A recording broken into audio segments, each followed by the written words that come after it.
I acknowledge that we are meeting on the ancestral land of the Ngunnawal people. I recognise the Ngunnawal as the traditional custodians and pay respect to the elders of the community and their descendants. Let us be still and remember the presence of God. As we commence our meeting, let us pray together for guidance and help. Almighty God, we ask for the blessing of this council, direct and prosperity and liberation to the true welfare of Australia and the people of the Yass Valley. Amen. Thank you.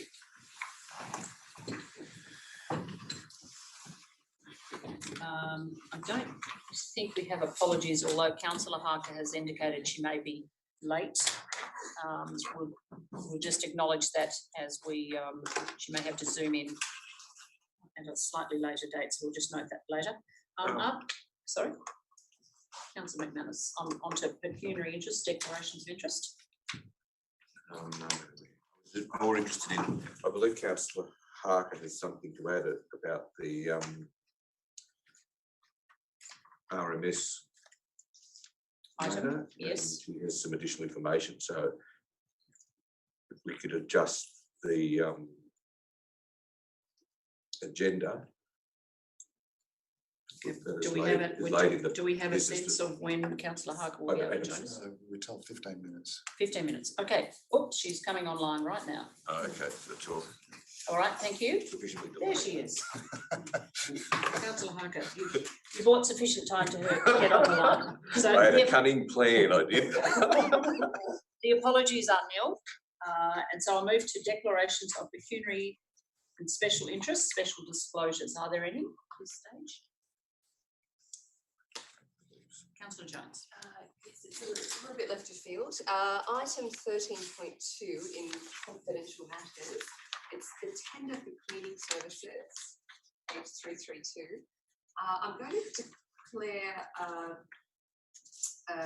significant, possibly pecuniary interest on account of the fact that none of the tenders are local, and it was advertised in the Sydney Morning Herald but not the Yass Valley Times. So if that discussion comes up, I'd like to leave the room for my comfortable sake. Okay, thank you, Councillor. Are there any others? All right, if we can then move on to the confirmation of minutes of the council meeting on 22nd of July 2020. I've moved Councillor Ferry, seconded Councillor Turner. All those in favour? Thank you. I don't think there are any particular items that came out of that at this point in time, unless anybody wishes to raise anything. Okay, moving to there's 4 items in the Director of Planning, so rather than just 1, 2, 3, 4, we'll go through them one at a time. So item 6.1, proposed bio-certification of council-owned property Hawthorn. We have a report in front of us. Do I have a mover? Councillor Jones, thank you. Oh, no, sorry, I'm going to do them one at a time instead of doing 1, 2, 3, 4. Okay, yep, no, I'm happy to move, sorry. So, okay, Councillor Jones is moving it, seconded Councillor McManus. Does anyone wish to speak for or against the item? You have a question, Councillor Frost? A couple of questions, or one comment and question. The comment being that this only looks at one aspect of this, and we're making decisions down that we're going to have financial and social implications down the track, and we don't have that data in front of us. That's an unfortunate aspect of the system we've got, and perhaps something we should perhaps give to other authorities, and particularly the planning department, if we don't find that particularly effective. However, I'm not going to interrupt with that.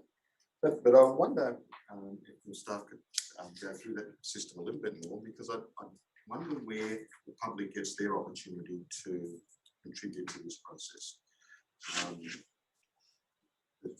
A little bit through this, but when do they actually get to see the whole project and then be able to lobby their councillors about what they want?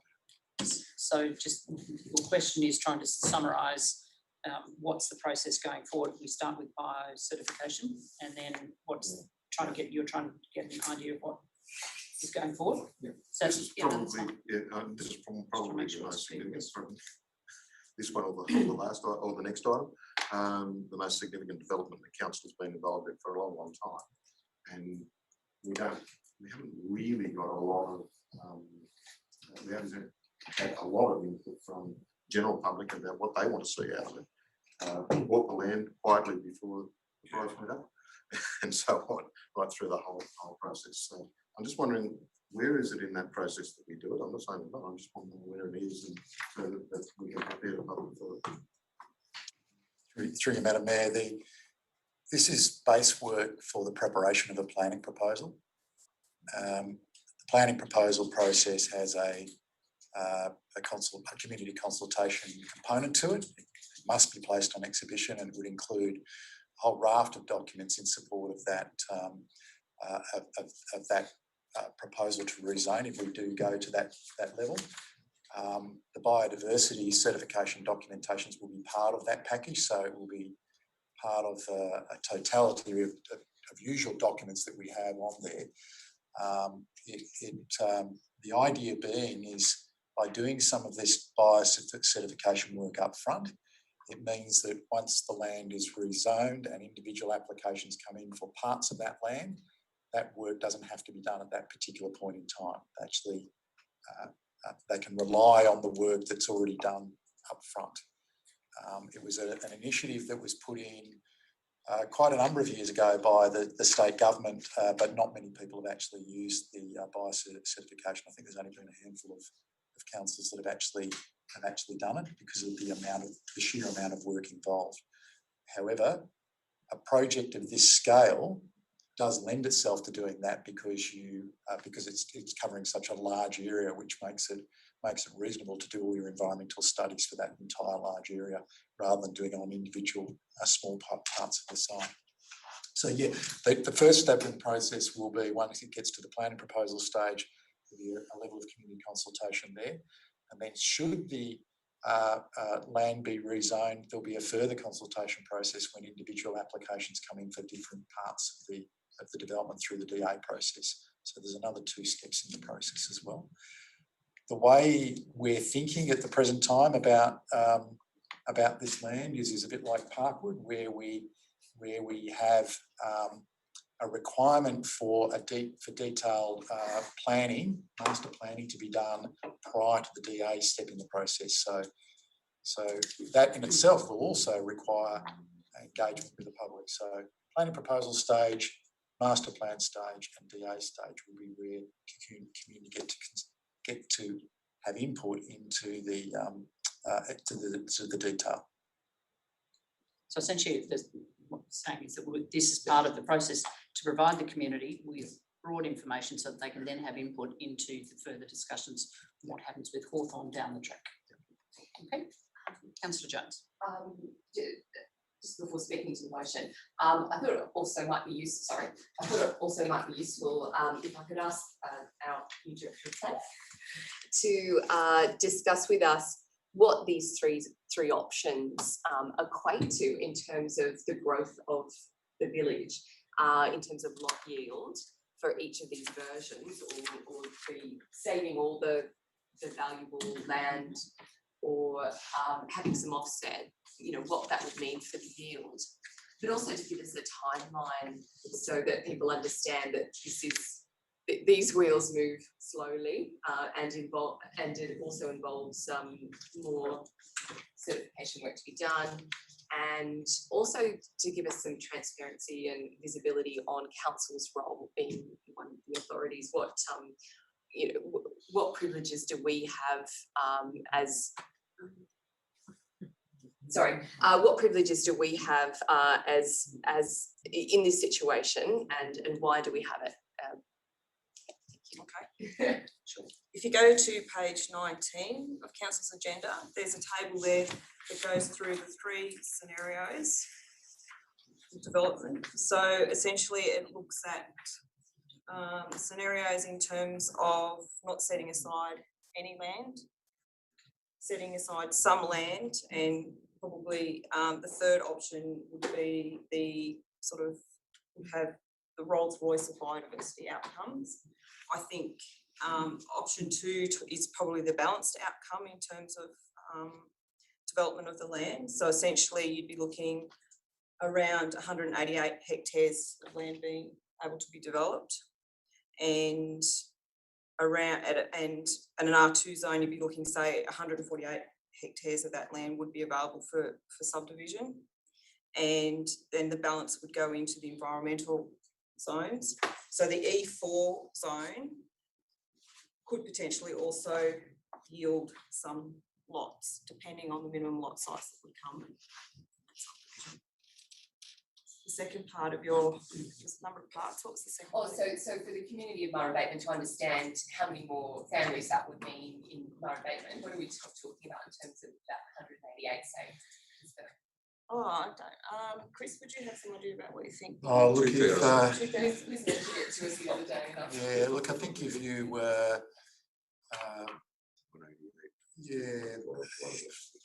if you're looking at,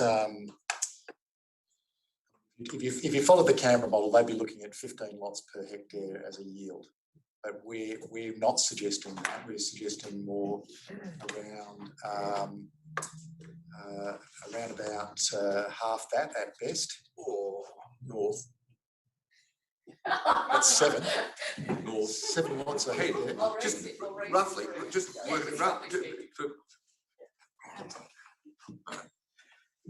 to roughly do the calculation, you can do 180. You can do the 188 times 2.5 divided by 4. Or you can just do a good round figure. A sustainable figure for Murray Bateman might be somewhere between around 8 or 10, which is significantly less than the 15 that they're squashing in the Kungala. So the existing development next door is 9. The town water. That's about right. So, but for us, if you just want a number to play with, times 188 times 10. And then if you multiply that lot yield by 3 persons per household as a sort of a rule of the sand, that gives you your population growth. But as we said, under our settlement strategy, we were aiming for a total population of Murray Bateman of around 10,000 at this stage. There's about 3.5 there now, maybe a little bit more, but we're around about that level at the present time. This area will probably take the bulk of that growth, but we did, if you remember, in the settlement strategy, reserve some extra land for possible future growth beyond that 10,000 should a number of other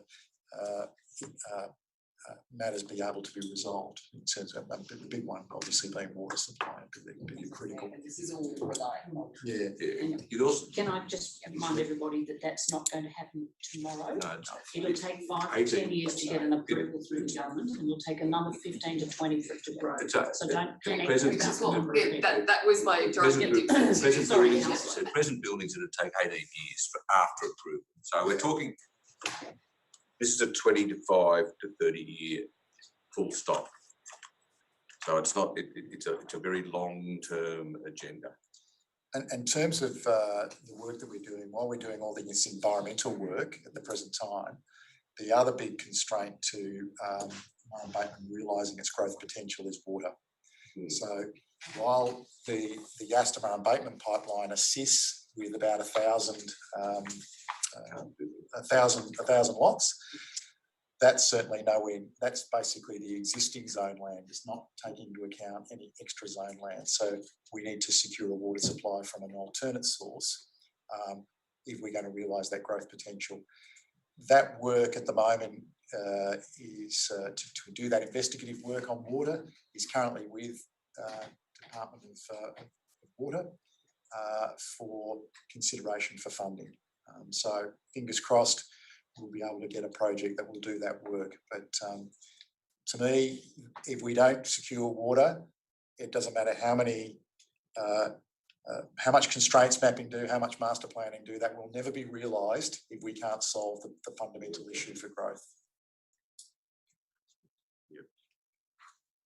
Councillor Jones, did you want to close that debate, or it's closed? I think you're almost there. So I guess I'd like to note that the work that staff have already done. This has been quite the project. Mapping species like the golden sun moth requires time and everything to be in the right elements to actually map it during that season. I also note that with rezoning will come some assurity for infrastructure such as education facilities. For a long time, we've heard that until you rezone, we're not counting those lots towards anything. So I welcome that on a range of levels that we get this work done. Thank you. And that sends your population south when you start including that. Okay, all right, councillors, I'm going to put the motion as it stands to proceed as suggested. All those in favour? Thank you. That's everyone. Moving to item 6.2, planning proposal administrative amendment label street. Yes. Do I have a mover and seconder for that one? Councillor Frost, thank you. I have a seconder, Councillor Turner, thank you. Does anybody wish to speak for or against this administrative amendment proposal? Frost? Well done, staff, and echo Mr. Walker's comments. Very happy with what the staff's done, and that's excellent. Let's hope it continues. No, we're not going to discuss that now. Thank you. The river and its movement in the next 45 years is not actually for discussion tonight.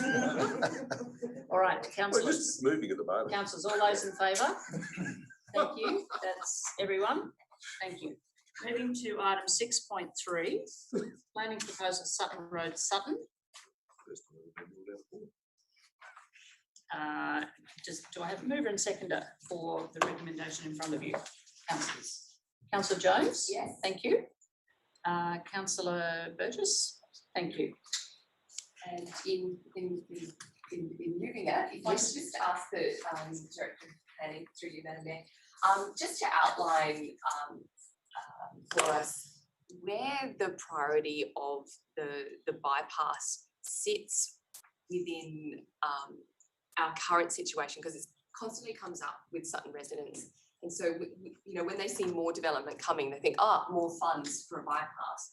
And it's very difficult for us to explain, but that's not going to bring it forward. So if you could talk to us about that, that would be good. So my understanding is that there's no current allocation in this year's budget for any planning or design works relating to the Sutton bypass. And I understand that council will be discussing that at a forum in the near future. I note in the submissions that they talk about using some sort of contributions plan to fund the bypass and essentially gaining that from development to the north of Sutton. I think council would have to have a close look at that. You'd have to ascertain really the costs of constructing the bypass and the likelihood of development in that area and the ability to recoup, to essentially levy funds to fund that through that sort of mechanism. And remembering the bypass is there largely for through traffic, and you can't levy through traffic unless we become a toll road. May become subject to some grant process at some point. Possibly, if we yes. have a design or plan, would be my understanding. Okay, anyone else wish to speak for or against the recommendation? Okay, all those in favour? That's everyone. Moving to 6.4, DA for Dragon Dreaming Caves Road, Councillor Turner. I'll second that. And seconded by Councillor Reid. Thank you. Do I have anyone who wishes to speak for or against it? This could take some time. Councillor, yes, madam. Would you like to speak for it to yes, start? Madam Mayor, this is going to take some time. There are a number of references in here that I'd like to take. In moving the motion, I'd like to acknowledge the quite extraordinary attention to detail taken by the proponents in this matter. There's over 640 pages in the submission, and it indicates that consideration has been given to every single recommendation from previous events and the council debriefs. It's clearly their intention to implement them all. The emergency services access route's been addressed, as is the helicopter landing zone. It should be noted that the helicopter attended the fatality in Yass on Monday took just as long to get to Yass as it would have taken to get to East Yass. Equidistant as the crow flies, but only 30 kilometres by road. An emergency assembly area has been established to cope with everything up to a full evacuation with the quote, fuel load of the EAA is nil due to the rock underfoot and and can accommodate up to 4,000 people. The medical centre has, and again I quote, 2 registered medical practitioners with experience in emergency and critical care, as well as field experience at music festivals and large-scale events, and a medical centre that would be the envy of many a small town with 6 beds, 4 IV stations, 2 medical kits, 3 oxygen points, 1 drug kit, 1 resuscitation station, spinal immobilization, etc., etc. The site is blessed with a rapid response time and access to a 24-hour resident doctor, a situation which incidentally in the past has often been rare at the Yass Hospital on numerous weekends. Attendance is from every state in Australia, bringing much needed revenue to the wider Yass Valley community in general and the Wee Jasper community in particular, with the children in the school being the major beneficiaries. All recommendations for 2018 debrief have been accepted by the proponents, and the importance of monitoring environmental factors such as water provision, shade and chill out spaces has been recognised from the State Coroner's inquest into the death of six patrons of New South Wales music festivals. Of note, the tragic death at an earlier Dragon Dreaming Festival was not included in this inquest, following the decision by the Crown Solicitor that, having reviewed all the material contained within the brief of evidence and taking the views of the family into consideration, State Coroner Marbut has determined that none of the issues previously identified above remain matters that His Honour considers need to be determined. His Honour does not consider any circumstances warrant coronial recommendations, nor are there any public interest issues that should be examined at inquest. The only concern expressed for this event is the relatively remoteness of the site and the distance from the nearest hospital. Remoteness is in the eye of the beholder. What's a long way away for those in the city is just around the corner for those of us who choose a rural existence. The residents in the village have never considered themselves isolated. Emergency services coped for many years with the annual Wee Jasper Rodeo without significant detriment to either the participants or the many visitors who similarly came from interstate and who travelled a far worse dirt road to enjoy the event. There are many, many events in New South Wales who suffer a greater tyranny of distance than this one, and fewer without the excellent on-site medical support. It's rare that everyone in a community to endorse any venture, as have all the residents without exception. It seems mean-spirited to deny them their once-in-a-year opportunity to bring some extras into the valley on the pretext that it's a remote location. After all, so are our reserves, the hall, and our caravan park. Does anyone else wish to speak for or against the motion? Councillor Jones. I'd like to foreshadow an alternative motion. What would you like to talk about now? I'd like to foreshadow that the application be refused on the following basis. That the event is unacceptably high risk due to the relatively remote location at which it's held. And the event is unacceptable taking into account the advice and objections of the New South Wales Police, in particular the likelihood that an overdose will take place, and the time it will take to transport a patient to a critically care facility is high risk, which cannot be further mitigated. And God forbid that one that we're speculating on right now might be more. The possibility of a natural disaster resulting in an unplanned evacuation versus the number of people and available resources to facilitate an evacuation equal to a high risk which cannot be communicated. So that's your alternative motion. Okay, thank you. Does anyone, the current motion we have is the recommendation to go ahead. Does anyone else wish to speak for or against the recommendation? Councillor Ferry. Thank you, Madam Mayor. Madam Mayor, I'll be very brief. Something I think needs to be raised instantly is that this isn't a question of if there is an overdose, but when, if this were to go ahead. And I think that there's been many discussions at both a nationwide level and at a state level about the concept of pill testing. And there's examples throughout jurisdictions in Australia where pill testing has taken place and has been deemed to be relatively successful in comparison to the current concept of a disposal bin, which is used in the state of New South Wales. And research has been taken on this by various universities, and it has been found to be highly ineffective as a tool in reducing the likelihood or possibilities of overdose at music festivals. So as far as I'm concerned as a councillor, Madam Mayor, my hands are tied because the state government can't make a decision and move forward and move on with something that's been proven to be more effective and has saved lives. Until something's taken drastically in relation to that, I can't possibly support this recommendation.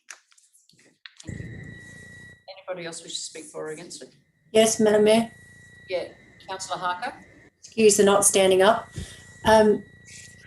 Look, I'd just like to echo Councillor Turner's comments is that, well, you know, obviously there was a tragedy in the past and we're all conscious of that and making this as safe a possible event as it can be. I think the applicant has gone to enormous lengths to address all those concerns, and the community down at We Jasper are wanting this event to go ahead. I said they have looked at every possible avenue to make it as safe as possible. Yes, you know, there are always further considerations, and we hope that, you know, if this event goes ahead, that, you know, it is safe and responsible. But, you know, I do believe they have put in all the effort to make sure that they have covered as much as they physically can to host a safe and enjoyable family event. You know, we just have to hope that, you know, the participants are equally as responsible in their attendance of the event. Anybody else wish to speak for or against it? Yes, I'd like to speak for the Councillor motion. I echo both Councillor Turner and Councillor Harker's positions. I've been to the event. I've observed a very creative, very family-friendly event. I also understand the issue of drugs being taken or being attempted to be taken into the event. And I also know that the police have been extremely diligent in stopping a great deal of that, and they should be commended for that. I don't believe an event like this should be stopped simply because of a couple of bad eggs trying to to be what, bad eggs. Because the vast majority of the people that turn up are really just family people looking for a good place to camp and a good entertainment. So I would sort of endorse the motion. Thank you. If anybody else wishes to speak for or against it? Do you wish to close the debate? Thank you, councillor Turner. Oh, councillor Frost. Thank you, Madam Mayor. Madam Mayor, this is probably the issue that I've been felt most conflicted over for many, many years. I was here when we first agreed to this event, and reaffirmed that. And in all that time, I've been very much with the view that this has been a big benefit to the We Jasper community, and I'm still with you. I've been absolutely fascinated by it and really warmed by a community down there that has no other way of, has not had any other way of actually raising money in a significant way. They want to work, they want to do all these things, and this is the only thing that really brings them to it. And what they've done with the school, what they've done with that money has been absolutely fantastic. And I also have to say I have to admire the organisers, because although drugs were a problem right at those first things. The first thing we thought about was this is going to be a drug event. And the first one was, the second one was, and unfortunately they continue to be. But the organisers of the event have done everything they possibly could right through that, A, to try and reduce the amount of drugs, and B, to try and mitigate any impacts. But after 5 years or 6 years, we're still in the state where we've got drugs at this festival, and they are still there. And I'm not one that really believes that if you had pill testing, you'd do it, because I've seen all of the things. We have voluntary pill testing at this festival. You know, we don't have compulsory stuff. Compulsory actually, I think, would make it worse, because it would mean that people would feel that the state was somehow responsible for the quality of the drugs that they don't supply and declared illegal, and that's completely ridiculous. But they do have voluntary testing, and it doesn't get used. And they have it at other things, and it doesn't get used. And what happens is, occasionally, it's not the odd overdose that's the problem, councillor. It's not, and it's not somebody that just gets the mix wrong that's the problem, because the organisers have organised for all of that sort of stuff.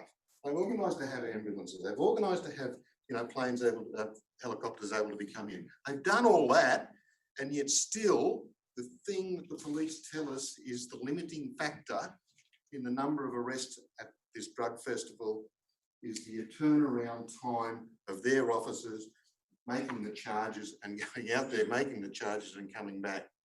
In other words, they are fully occupied doing that. The drugs are still there, and they're not going to go away this time or next time. Now, I don't know how many councillors, I suspect a lot of councillors here have had sort of close family affected by drugs. And as somebody who has, let me tell you, they steal lives. Whether people die on the spot or whatever, they steal lives. And the idea that we might condone something that steals lives through drugs, to me, is abhorrent. So despite all the benefits that might go to Wee Jasper, and despite the fact that I might never be welcome down there again, I won't be voting for this. I'll explain to Wee Jasper when I get there. Just a point of order. Yes. Councillor Frost, and it may have been just a mistake, did reference that there is voluntary pill testing at this event.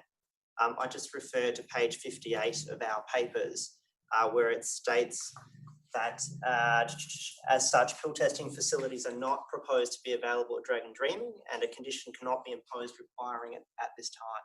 If that was the case, I'd be voting for this. Doesn't say. Okay, Councillor Turner, if you'd like to close. Thank you, Madam Mayor. I knew this was going to be a problematical one. I believe that we've already addressed the remoteness issue. It's a furphy. It's as far away as the helicopter. The remoteness of the site's not the problem, it's the drug problem. And everyone in this room has had experience with the drug problem. And I, like everybody else, do not condone drug use in any shape, form or kind. The reality is that young people will do what young people do regardless of any decision made in this room. The New South Wales Health notes in its guideline for musical festivals that the approach does not condone drug use, but aims to reduce the harms associated with drug use through coordinated multi-agency responses that address the three pillars of harm minimization. It's the demand minimization, supply minimization, and harm minimization. The proponents have gone to extraordinary lengths to minimize the harm in this effort. And if you don't believe me, I was going to read the letter from a former Detective Sergeant, Brian Proudfoot, who wrote the letter into this. And I won't read it in toto, but I suggest when you get home that you do. In comparison, he's an expert in drug enforcement and in festivals. In comparison to my experience at the Dragon Dreaming Festival, on the occasion I went, Central Canberra on a Friday or Saturday evening, I would suggest there will always be some form of drunken altercation, drug-related crime, and physical injury encountered. I do not want to provide any opinion on issues such as pill testing, as that is far more complex. What I would want to contribute as someone who knows security, law enforcement, illicit drugs and their effects is that I visited an event last year that was nothing other than a well-organized festival that took their responsibilities to provide a safe and secure environment for their patrons extremely seriously. Despite the presence of section of the festival goers who undertook in use of illicit drugs, the feeling with the event was positive, inclusive, and importantly, as safe or indeed safer than any weekend in any major centre. I think it says it all. They've done everything they can to make this festival work, and it's beholden on us to allow them to continue to do it, to bring money into the village. Thank you. Councillors, I will now put it to the vote. All those in favour of the motion?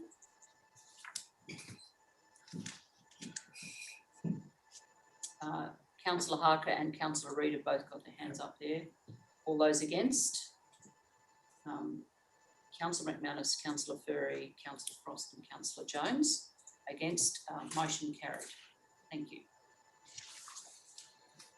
If we could move to the Director of Infrastructure and Assets reports. I'm happy. Just Yes, those names to be recorded.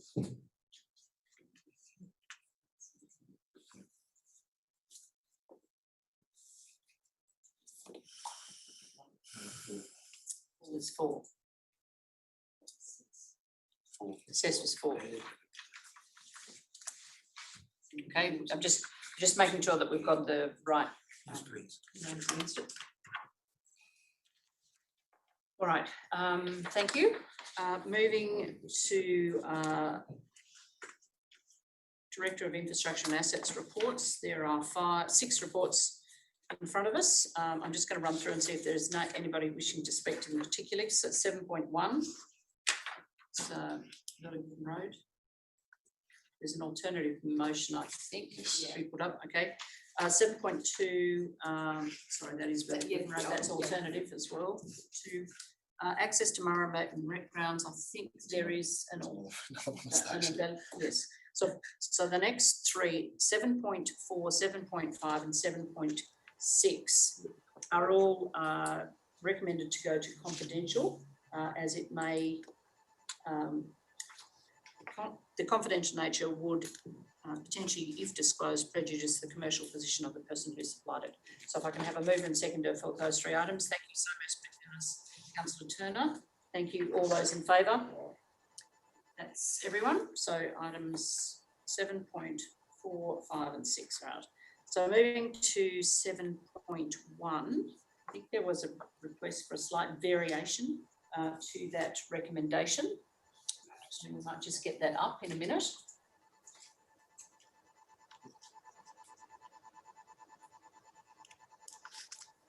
Just make sure. So councillors, just basically it's as the recommendation there, but the suggestion was that we do some further work for the September council meeting in regards to a number of other roads to see if they would meet the criteria for reclassification to a regional road. If you recall, we mentioned the other evening that that the government has given an extension of time to the end, basically to the end of September. So if we bring that report to the September council meeting, there may be some other roads to add to that once we've done that analysis. So basically 4 there is the or remove. Add or remove. Well, it could be add or remove once we've done the assessment of them, but that will come back to us to council as a report for consideration. Would you mind just making that a bit smaller so we can see all 4? We just can only see 3 on the screen. Just put it on one page. So I think she's just checking that items 1 and 2. We can't see those. Scrolling the other way. Oh, sorry, that way. Yeah. Okay. So the recommendation is as it is in papers for 1 and 2, and then the recommendation 3, going down to 3. Sorry, is the same. Yes, yep. And there's an addition of item 4, which will be that we move this decision effectively. Report be presented to the September council meeting to assess the suitability of the following roads for reclassification. So it's some additional roads to potentially be considered for reclassification from council to regional roads.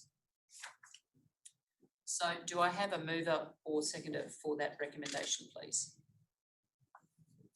Thank you, Councillor Frost. Councillor Turner. Does anyone wish to speak for or against that? Just that, Councillor McManus. that review won't just be an engineering review, it will also impacts of FAG and things like that as well. Thanks, Mark. The answer to that was yes, there will be a review of the impact of FAG grants and other things to the whole of council, depending on the allocation of these It roads. will be a negative. Yes. Okay, anyone else wish to speak for or against it? Okay, I'll put it to the vote. All those in favour? Thank you, that's everyone.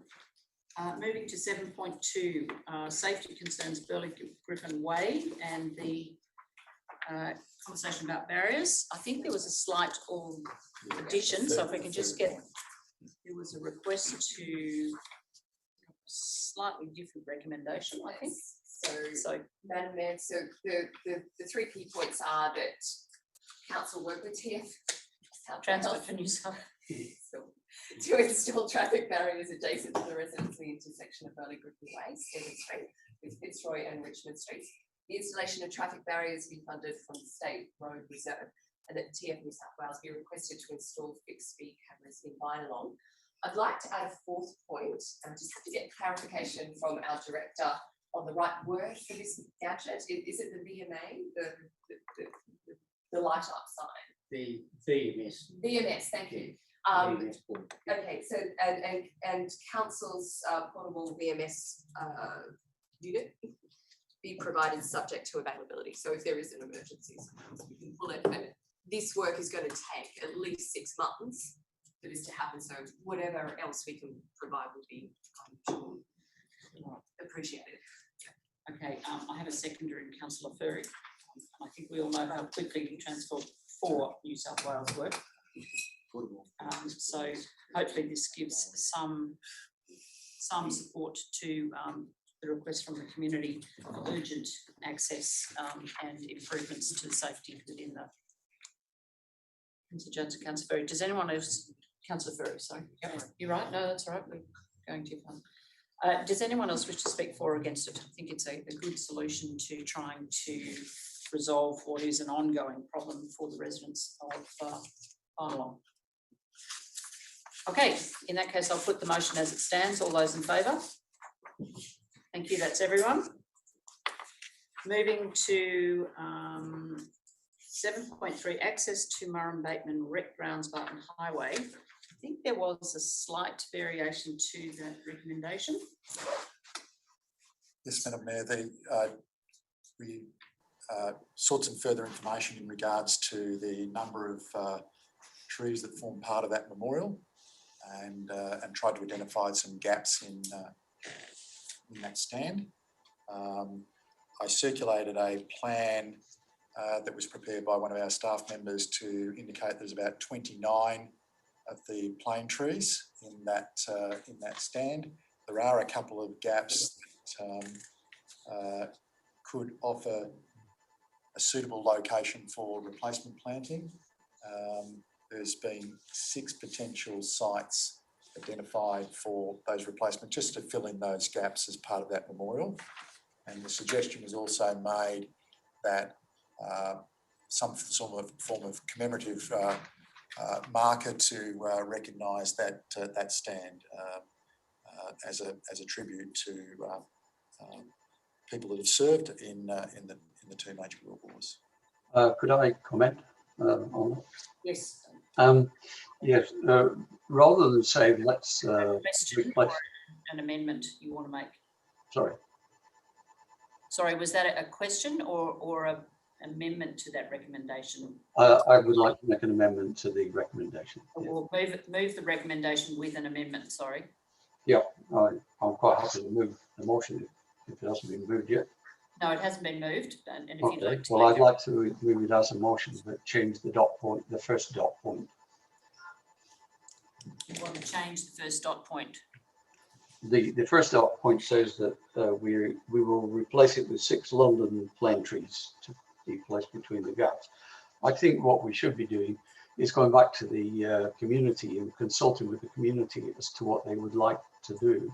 In fact, I think I would seek council support to say that we should be embellishing, making better use of that memorial area and building on it. I have a problem with playing trees from a health perspective, and I can read a quote for you from that. The quote comes from Wikipedia. They have a number of problems in urban use, notably the short, stiff hairs shed by the young leaves and dispersed seeds. These are an irritant if breathed in and can exacerbate breathing difficulties for people with asthma. The large leaves can create a disposal problem in cities as they are tough and sometimes can take more than a year to break down if they remain whole. I have a problem with replacing the plane trees, but I would really like to see a memorial, a better memorial than what we've already got, build on what we've got. This is a memorial to soldiers going away to the First World War and the Second World War. Since then, we've had the Korean War, the Vietnam War, we're still in the Afghan War, and so on. And we also have to think about our first responders. So I would like to propose that we go back to the community and say, can we build a better memorial from this? Can we use the wood from the tree, for instance, to build something such as like the Aboriginal totems? Can we use that as a centerpiece for a garden? Or should we do a larger tree planting in recognition of all that? So that's my motion would be that we make the first dot point. Council will support a replacement and sustainable memorial subject to community feedback on its suitability and location. And then a commemorative plaque recognises the stand for memorial trees to be installed. I'd like to second that. All right, we've got lots of seconders, so that's the good part. Councillor Turner actually had his hand up before we finished. The first second. Councillor Frost as well, so well done. So we have an option or a recommendation that option 1 for the access to Murrum backgrounds be endorsed, etc. So anyone else wish to speak for or against it? I'll be moving an amendment that if we go back to the original motion, we just remove that single tree and replace the missing trees. This is not a memorial to the Afghanistan war because this was planted by children in 1947 as part of Arbor Day, and it was done to commemorate soldiers of the First and Second World War. All we're doing is replacing the tree we're going to destroy and the 5 other trees that are missing in the link. If you would like to have a new commemorative stand, a new memorial, and that's great. Let's go back to the community and do that. But that's not what this is about. This is about improving the entrance to the Murrum Bateman Rec Ground, which means that we're destroying a memorial to the Second World War soldiers from 1947. In doing that, we were simply going to replace the 6 trees. When you're worried about the risk of plane trees, there's already 25 trees out there. All we're doing is replacing what's there. It's not going to exacerbate people with asthma. It's not going to increase the risk of people with asthma because the trees are already there. All we're doing is replacing what we're about to destroy. If you'd like to have a memorial to the first responders or the Rural Fire Service, fantastic, but that's not what we're doing. We're just fixing the entrance to the Murrum Bateman Rec Ground and fixing a problem that probably should have been fixed over the last 40 years when the other trees were removed. So I think if we concentrate on that, by all means, Councillor Reid, you can have another memorial garden, you can include it, incorporate it into the master plan that's being developed for the rec ground. But now's not the time to do it with the RMS because it'll just get lost. I'll pull the tree out and it'll disappear. Nothing will happen. Not in the short time. Question, Councillor Jones.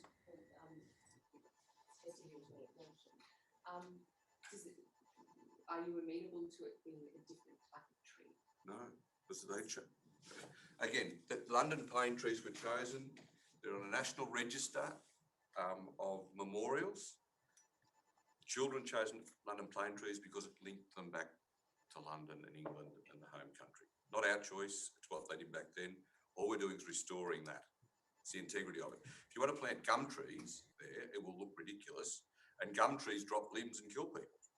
If you plant pines, people get asthma. We end up planting prunus and they look ugly. All I'm doing is all I'm interested in doing is restoring the integrity of the memorial that was created for the First and Second World War soldiers and service people. Sorry, not such a soldier, it was service people.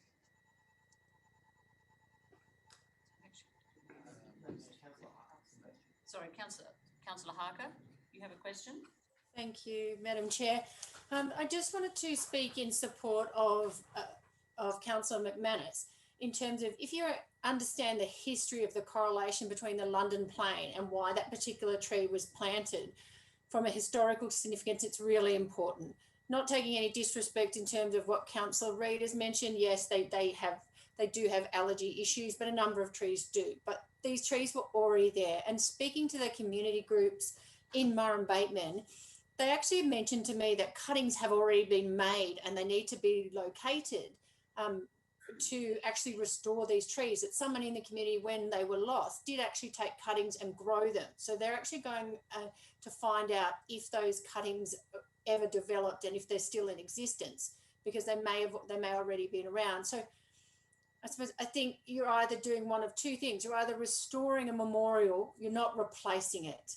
So we're restoring something that we're going to actually remove, but something that the community, wants replaced in whole. So I'd say if you're doing the two different things, if you're restoring the memorial of the London Plains, you replace them with London Plains that are in line with the existing memorial. And if you want to do a commemorative plaque, I fully support that as well.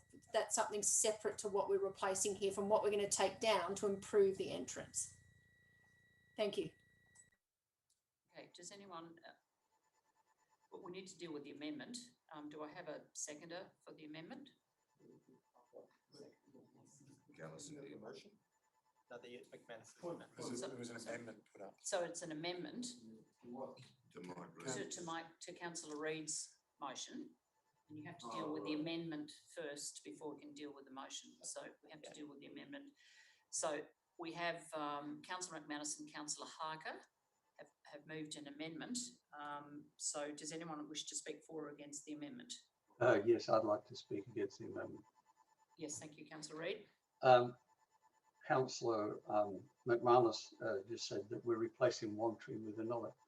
If we are to reinstate this and reinstate the integrity of the memorial, we're talking about 75 trees all up, not one. And so I'm not quite certain how many of those have to be will have to be replanted, but that's a lot of trees already that we've lost from there. My point was that I think we should accept what we've got. The tree needs to come out for safety reasons. And maybe we should go back to the community and say, would you prefer to look at how we can continue the integrity of what's left of the memorial, and maybe make it different. If we don't want to expand on that, that's fine, but I don't think we should be planting more plane trees. Thank you. So just for clarity, I think that the amendment actually only talks about 6 plane trees, not the full 75 or whatever was originally planted. True, but if we're to return it to its Just making integrity, sure it's clear to everyone. You're going to close the discussion. I just need to ask if anybody else wishes to speak for or against it, if I may. Thank you, Councillor Frost. Thank you, Madam Mayor. This proposes a very specific solution to a problem. The motion, the amendment does, it insists that we have a specific solution. The motion is very good in that it allows the community input. They may come up with exactly the same solution. And Councillor McManus can go to Murrum Bateman and argue his case that we should have plane trees. I'm sure that they will listen, and the other members in the community will think that. But the idea is that somehow from this council, we're all of a sudden big experts on a memorial that, quite frankly, I don't think many of us have heard of a week ago. No, many of us had heard of a week ago, but all of a sudden we're so expert that we're going to insist on Murrum Bateman that you have it restored in a particular way, instead of going to the community and saying, hey, it's your memorial, right? It was your forebears who put it there, or might have even been some of them, given the age, right?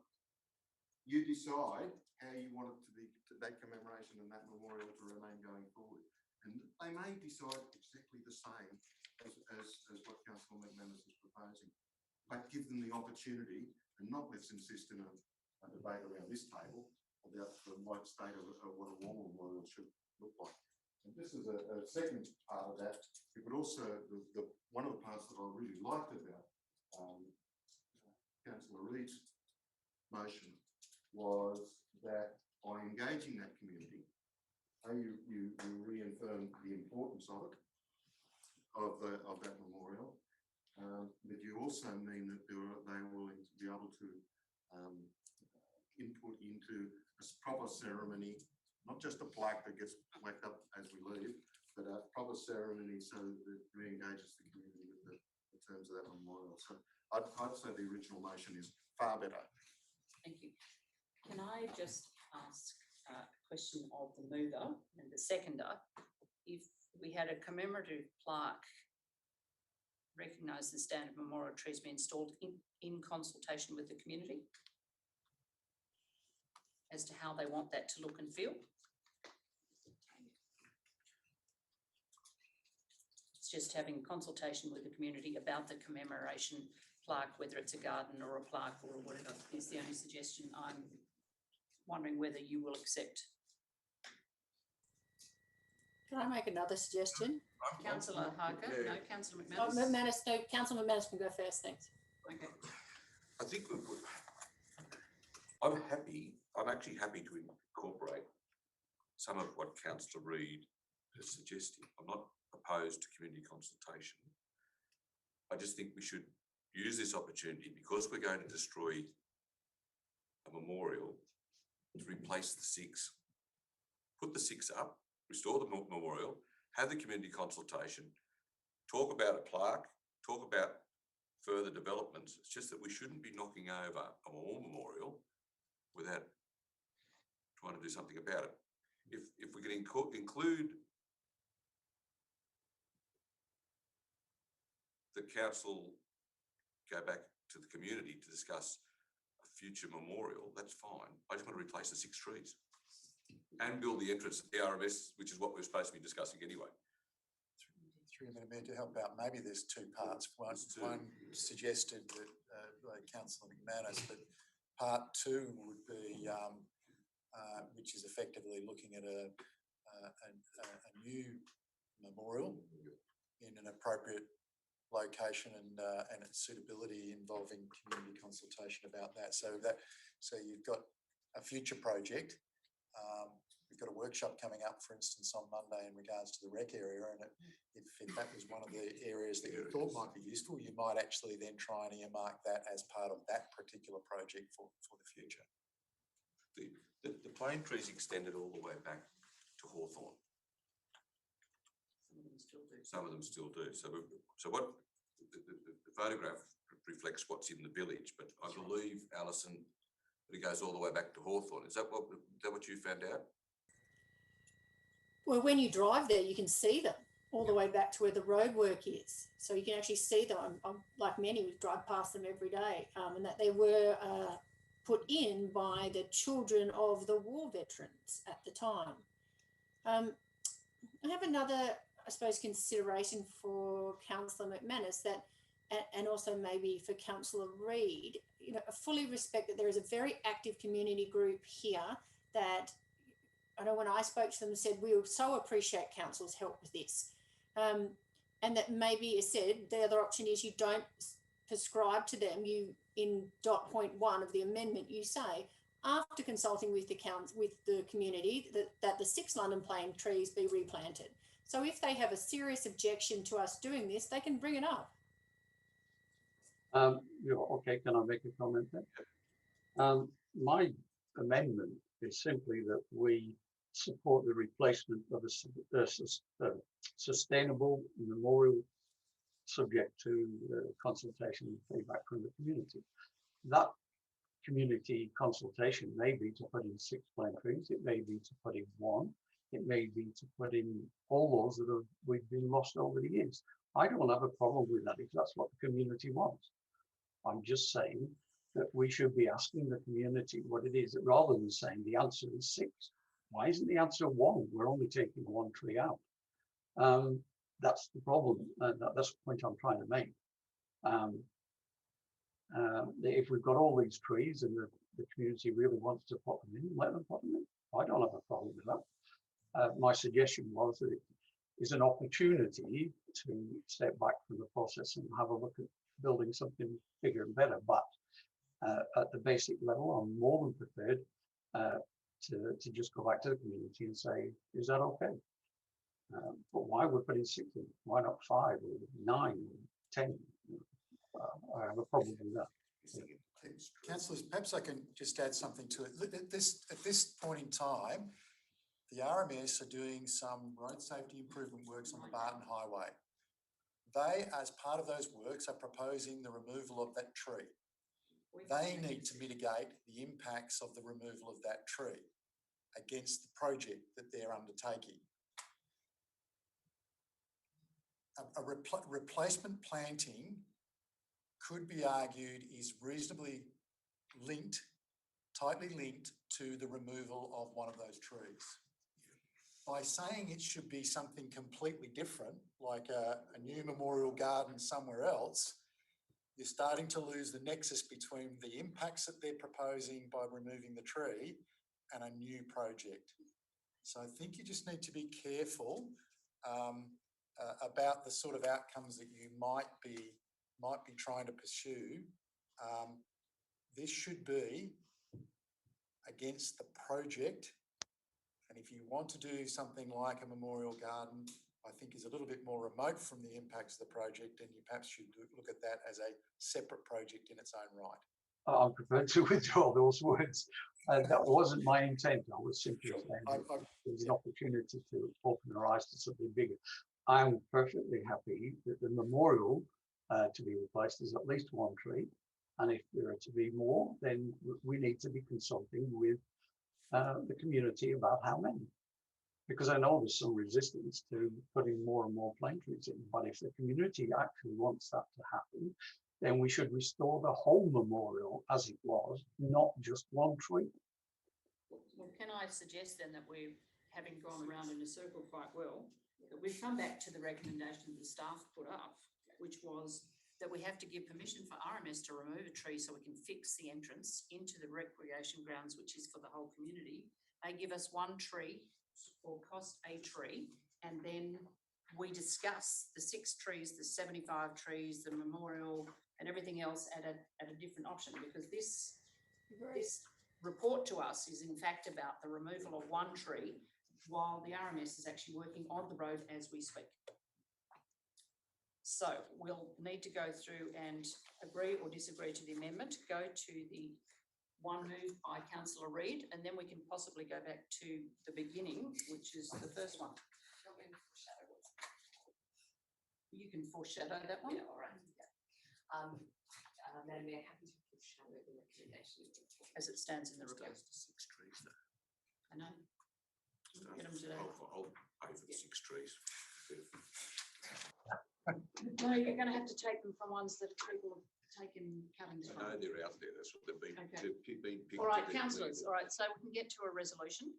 So we've got to deal, not the foreshadowed first. We deal with the amendment, then we'll deal with the other motion, and then we'll go to the foreshadowed. So one after the other. Going for the amendment, which is moved by Councillor McManus and Councillor Harker. All those in favour? Aye. Councillor Burgess, Councillor Furry, Councillor McManus and Councillor Harker. Are you for it? Yep. 1, 2, 3, 4. All those against? I am. No, yes. So that's Councillor Turner, Councillor Frost, Councillor Jones, Councillor Abbey and Councillor Reid. So that amendment is lost. Moving to the next, back up to the motion that was moved by Councillor Reid and Councillor Turner. All those for it? Councillor Turner's for it. Councillor Frost's for it. And Councillor Road better be for it because he moved it. He's allowed to change his mind. Okay. He is in fact allowed to change his mind. That is true. Okay, so that's 3. All those against it? Everyone? So we'll go to the foreshadowed motion. Just on the foreshadowed motion. Yeah. The reason I didn't We'll want. just put it up to start with, and then we have a foreshadowed motion, which is now moved by councillor Jones and seconded by somebody, please second it. Councillor Ferry, thank you. Councillor McManus, you wish to speak for or against it? It's got very frustrating. The last time this building removed a war memorial, or was it the Memorial Hall? There were 4 lone pines at the Memorial Hall. It had been brought back from the First World War by soldiers that had fought at Lone Pine. They were planted there, but they were a nuisance to the council because it made it difficult to paint the windows. So they pulled them down. Oh, we'll put in new trees somewhere else. Didn't happen. But I didn't want to get into the same problem again when we desecrate a war memorial, which is what we're doing. Which is why I was keen on the 6 trees. It was simple. Fix the missing teeth. There's in the small strip that's in Murrumbateman. Forget about the stuff that goes from Hillview all the way back to our sewerage works entry. But it was an opportunity for us to put in 6 trees. That was the logic of my argument. Last time we did it, we buggered it up. I didn't want to do it again. So you're speaking against this? Not desecrating anything. If we're going to Okay. Oh. We're having a discussion on the memorial grounds. I think we should probably take this up again in the workshop and then take it back to the community to decide what to do, which I think is the right thing to do. Which takes into account pretty much everyone's views in this room that we should be taking this a step further than just agreeing to the one item at the moment, but now without the information properly in front of us, I think we need to change that. Anyway, we have a mover and second. Are you speaking to it, councillor Jones, or you want it 30 seconds? Yep. I think it's plain as in AIN, isn't it? Or is it any? No, I think it's plain. That's the right plane. It is an ANE? According to my diagram from Peter Harvey, I think the flat piece of earth is the wrong spelling. It's not ordinary. Okay, councillor Jones, you're going to speak to it briefly. Thank you, councillors. I'll open it. I'm sure it'll. And then it's a speak. Look, I think we all know that the money spent on the Button Highway and everything related to this is like a money meteor, and it will go past quickly, and we will need to grab what we can and not waste anything that we don't want to duplicate. I mean, I think we want to duplicate. I think everyone's on that same page. I think that there were some very meritorious ideas put forward by Councillor Reid. I do not think that the children, however many years ago, had any inclination that these trees could cause so much havoc for the young asthmatics and the older asthmatics in our lives today. And why not go back to the community and consult? I think it's a great idea. We can get clarity on whether they want like for like replacement going forward, or whether they have a different vision of what is a living memorial. And there's nothing to say that it couldn't be a living memorial going forward, but what that could look like, we have a right to change. We could certainly consult with the children of today.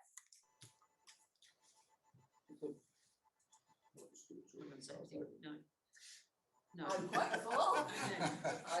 Okay, so councillors, does anyone wish to speak for or against it? Okay, I'll put the motion as it stands. All those in favour? All those against? Councillor McManus. I have confirmed on several occasions. I'll help. We'll get out there and we'll help you, Francis. All right, moving along, councillors. 8.1, 6 monthly progress report. May I just interrupt there for a second? Yes, councillor. I had a bit of a problem with Zoom. I wasn't quite with it right at the end there, but I believe we went back to the motion to replace 1 tree with 1. Was that it? Yes, that was it. Well, I'm in favour of that. I'm not against doing that. You're not in favour, or you are? I'm in favour. I'm in favour of the motion. Right, okay, thank you. Just so noted for the record. Thank you. 6 monthly, councillor Ferry. I'll move it, Madam Mayor, and I just wanted to consult my sticky notes. Hopefully Do I have a seconder as well? Thank you, councillor Turner.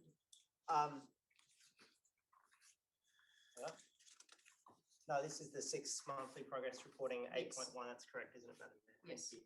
So first off, Madam Mayor, I just wanted to commend the staff. I know when the last 6 monthly progress report came out, there was certainly some feedback from councillors, and it's really good to see that that's been addressed, and we have a good understanding of what's being monitored, what's progressing, and what is definitely on track. So really greatly appreciate that as a councillor. It was very easy to read, and I commend the staff. I had two questions, if I may. The first one's on page 604. Makes it sound like our papers are huge, which they definitely are. Relating to EC5, talking about the agriculture sector action plan as a part of the economic development strategy.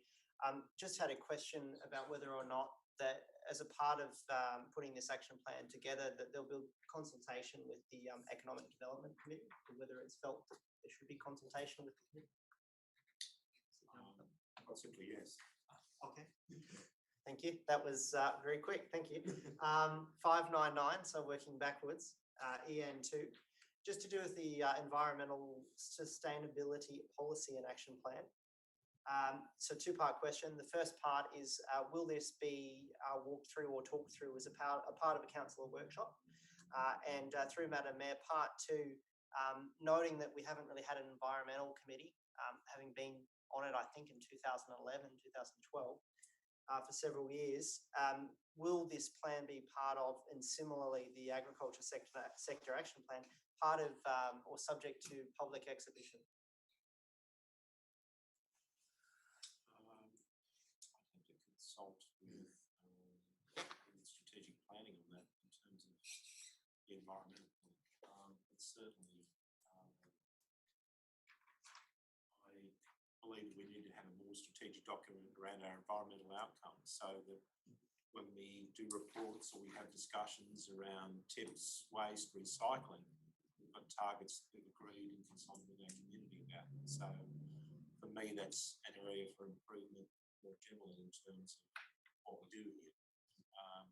I should point out at this very juncture that I'm actually going to a Canberra region meeting tomorrow to talk about the next community strategic planning process at the end of next year, when we're up to do that review. So, and just generally about having some similarities across the region.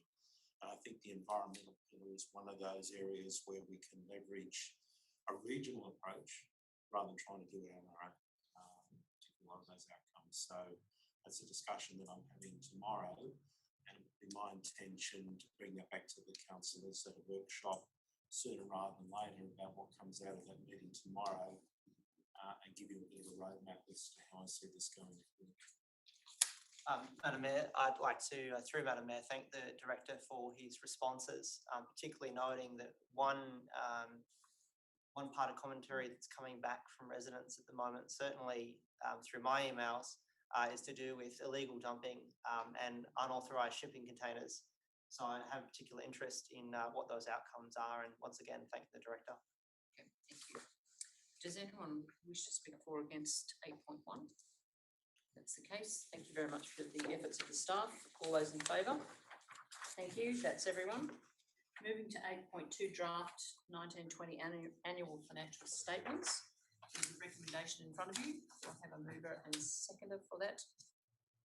Councillor Ferry, thank you. Councillor Harker, thank you.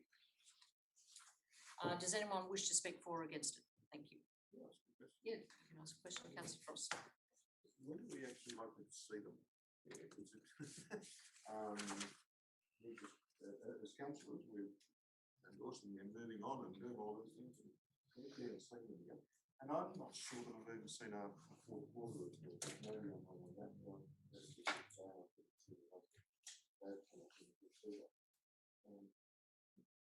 The actual reporting of the last year of the last financial year, that's the whole books. I'll be very pleased to see before we, I mean, I'm not for this, but it would be good if they were final. Yeah, look, this is a procedural thing under the Act, I think, that we have to do in terms of this. In terms of getting the financial statements together, we're pretty much on track at this stage. So we've just finishing off the assets with all the revaluations, the capitalisation. I'm hoping with the input of the infrastructure and assets staff should be completed in the next couple of weeks. So we should be able to do a first draft of the financial statements, I would say certainly within the next 3 to 4 weeks. We could then be in a position to show that we do have the benefit this year with the financial statements of having an extra month, but we're going to stick to the original statements. We did it this way before. Yes, it's a procedural matter because of the way our council meeting cycle works in terms of getting statements off to the department. Generally, what happens is we have the procedural report like we have tonight to enable, if you like, the statements to be submitted, and then once we've got the statements that have been drafted, we circulate them, and I think we've even in the past couple of years we've taken to the Audit and Risk Committee as well, as and they have a special meeting in regards to those statements. So that's the way that's the procedural way it works for just about all local governments across New South Wales, just because the way the timetable doesn't fit with the cycle of council. So we send draft accounts to the audit office. Unaudited. And they're also unaudited. So the auditors are in there as well, and it goes to the Audit Risk and Improvement Committee and comes to councillors as well for final sign off. But the timetable, don't ask me why the government does it the way it is, but if we don't, then we're kind of in trouble for not sending them the drafts. But aren't we in breach anyway because we're sending them unaudited ones anyway? Don't we get? No, we have to send them final ones when we've signed off, when they're audited. Until the end of November this year to send off the final. To send off the final audits. End of September date's gone. End of September date's gone, has it? So we now actually have more time to get the actual accounts with the audit reports. But we're required by legislation to get them draft reports now, which is, don't ask me, the state government process sometimes. I would send them a draft one when we haven't had a chance to order it. The fourth quarter review is usually, or the end of the financial year review is usually done. I think it's the October council meeting. Yeah, it's usually 2-3 months after the end of the quarter. It's the same with each quarterly review. It doesn't come at the end of the actual quarter. It comes usually a couple of meetings later. So we're always out of sync with when the actual quarter ends and when we get the final report. Well, essentially, quarter ends, say for March. Yep. They're not going to have the final review to us 3 weeks later because they're finalising any adjustments or amendments, as you do with any other business. I'm pretty sure we did. I think the ones that I saw were 1 month after, but we've now 2 months after, it was the end of June, so we're now 2 months and this one's. Yeah, well, we're definitely not at the stage of having draft statements quite yet. We've done trial balances and we've done all the preliminary stuff and plugging it into the templates that we use, but yeah, we were just finishing off with, as I say, the assets and the capitalisation. Okay. Any other questions or? Okay, in that case, I'll put the recommendation as it stands. All those in favour? Thank you. That's everyone. Moving to 8.3 revotes from 1920 to 2021. Which is essentially unspent monies moving into the following budgeted year, effectively. Councillor Frost, are you moving that? Thank you. Councillor Ferry seconding it. Are there any questions? Councillor Frost. Thank you. This is pretty good rebate, I have to say. About 1.5% of income are up for a rebate, which I can't remember ever calculating that before, but I think that sounds pretty low to me. And it's obviously much less than it was last year by $1 million or something. Yeah, over $1 million anyway. The only thing that I would ask, and I'd just ask staff to do it rather than the motion, but can we have a media release on this, and no doubt we will have about revotes. Can we have the media release just spell out briefly what the revote projects are and when we anticipate starting and finishing them, so that although it's a good result for the community as a whole, there'll be particular groups in those communities in the community that are looking and waiting for things like toilets at the cemetery and the Murray Bateman's ground clubhouse, and the particular groups that'll be doing that. And So if we it'd be have- good just to bring people up to date, so it hasn't just lost. They know it hasn't been lost and forgotten. Can I get a, I've got a second. As a Yes. seconder, Yes, can I thank you. propose that potential, well, one, can I ask a question to staff about whether or not we need to have this in the recommendation? Or if it could just be simply noted as a request. And two, if it has to be in the recommendation, either myself or Councillor Frost, if you want to, we can just add it in. I don't think doesn't need to be an amendment. We'll just do it. I suggest that we just ask staff to do it, and they would do it as part of their normal. No worries. I'm quite happy to move it. Okay, moved and seconded. I Councillor would McManus. I would like an explanation about the toilet at the hospital, because the toilet at the Cemetery. cemetery, the hospital is another matter. It's another matter, General Manager. Yeah, it's giving me the shits, but it's not a toilet. No, I would actually like to use the toilet before I get buried up in the cemetery, and it's been going on for such a long time. And for it to be a period of revote, just being, if I could get an explanation for the next meeting as to when it will be done, because it has lingered frustratingly. Okay, I will put the motion and we will get a, just a bit Yeah, of we'll a get an update for you. update report that we can circulate to the community as part of information. All those in favour? Thank you, that's everyone. And we will get Michael's toilet built. Gary Ware's back in the room. Yes, that's true. That's true. 8.4 rates and charges arrears. This report is for noting, and I note we're actually doing very well considering the coronavirus. Councillor Turner moving, seconded by Councillor Burgess. Thank you very much. Anybody else wish to speak for or against it? Okay, noting the report, all those in favour? Thank you. 8.5 investment and borrowings report.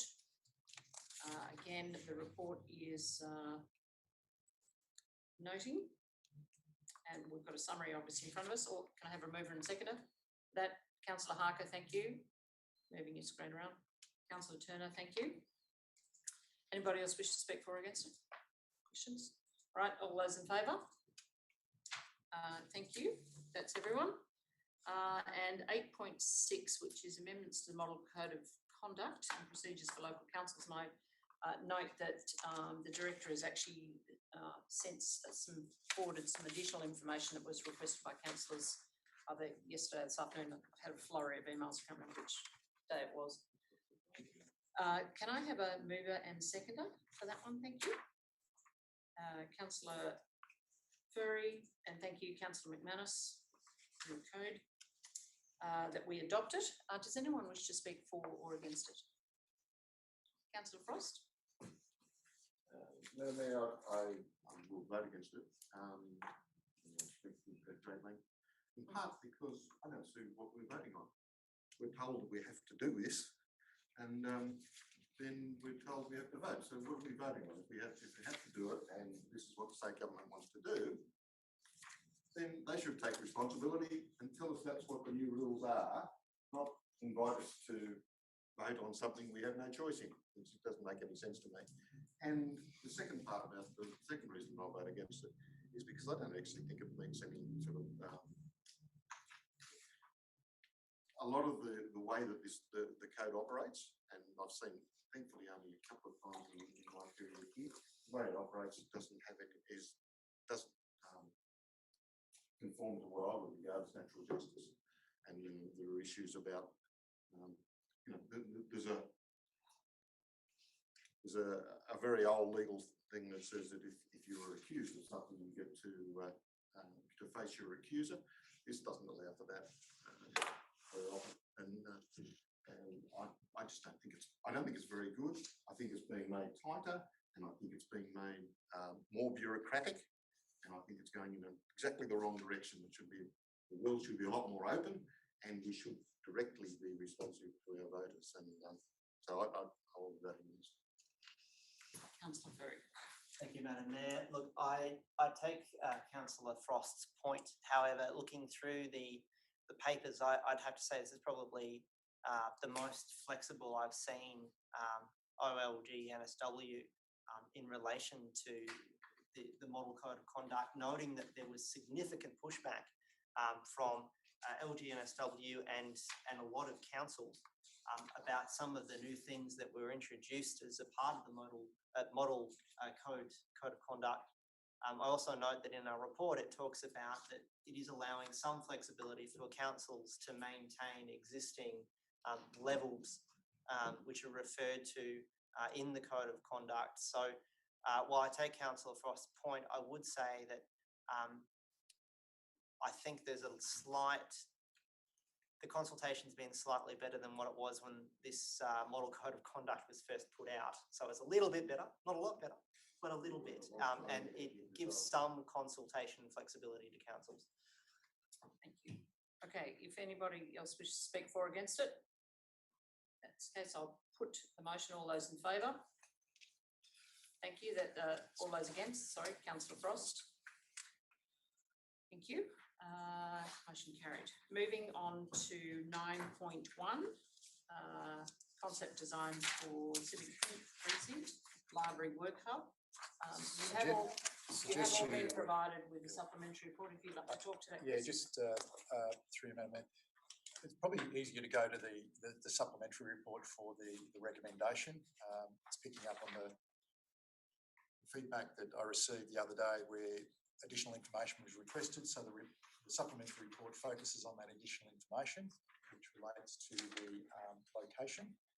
But councillors wanted some further information about our past discussions on that. So that's included in there. Certainly, in the recommendation there, I've added the locational preference into the recommendation. So that's the only change there, that it talks about the preferred site, endorsement of the project brief, and then the commencement of the procurement process. Which gives us a document that we can then take to the community and actually have public consultation over what needs to be added, removed, or changed in it. You have to have a document to start the discussion with, and a broad overarching document is a positive way forward. Councillor Jones, do you wish to move that recommendation? Madam Mayor, I actually have an alternative recommendation which picks up on a lot of those key points. But it also allows us to be a little bit more flexible in both securing the consultant that we'll need, and at the same time consulting with the community about this location as the preferred option. So it allows us to walk and chew gum at the same time. Just checking whether she has my. Okay. Oh, right. Sorry. Okay, that council commit an immediate cross-media strategy to publicise to the Yass Valley public its intention to begin work on a civic precinct project, and the strategy to highlight the favoured location and the scope of the intended works. I think it's a really important part because the library is a public building which is used by many groups. Community meeting rooms, small business, centre work hub, short-term accommodation, space for long-term government tenants, and C, other relevant issues and materials, finance, transition arrangements, implications for other businesses, contributed concept plans, etc. And 2, that feedback from the public be received by submissions through a range of suitable mechanisms, including a planning forum. The procurement process be undertaken to engage a suitably qualified and experienced consultant for the project.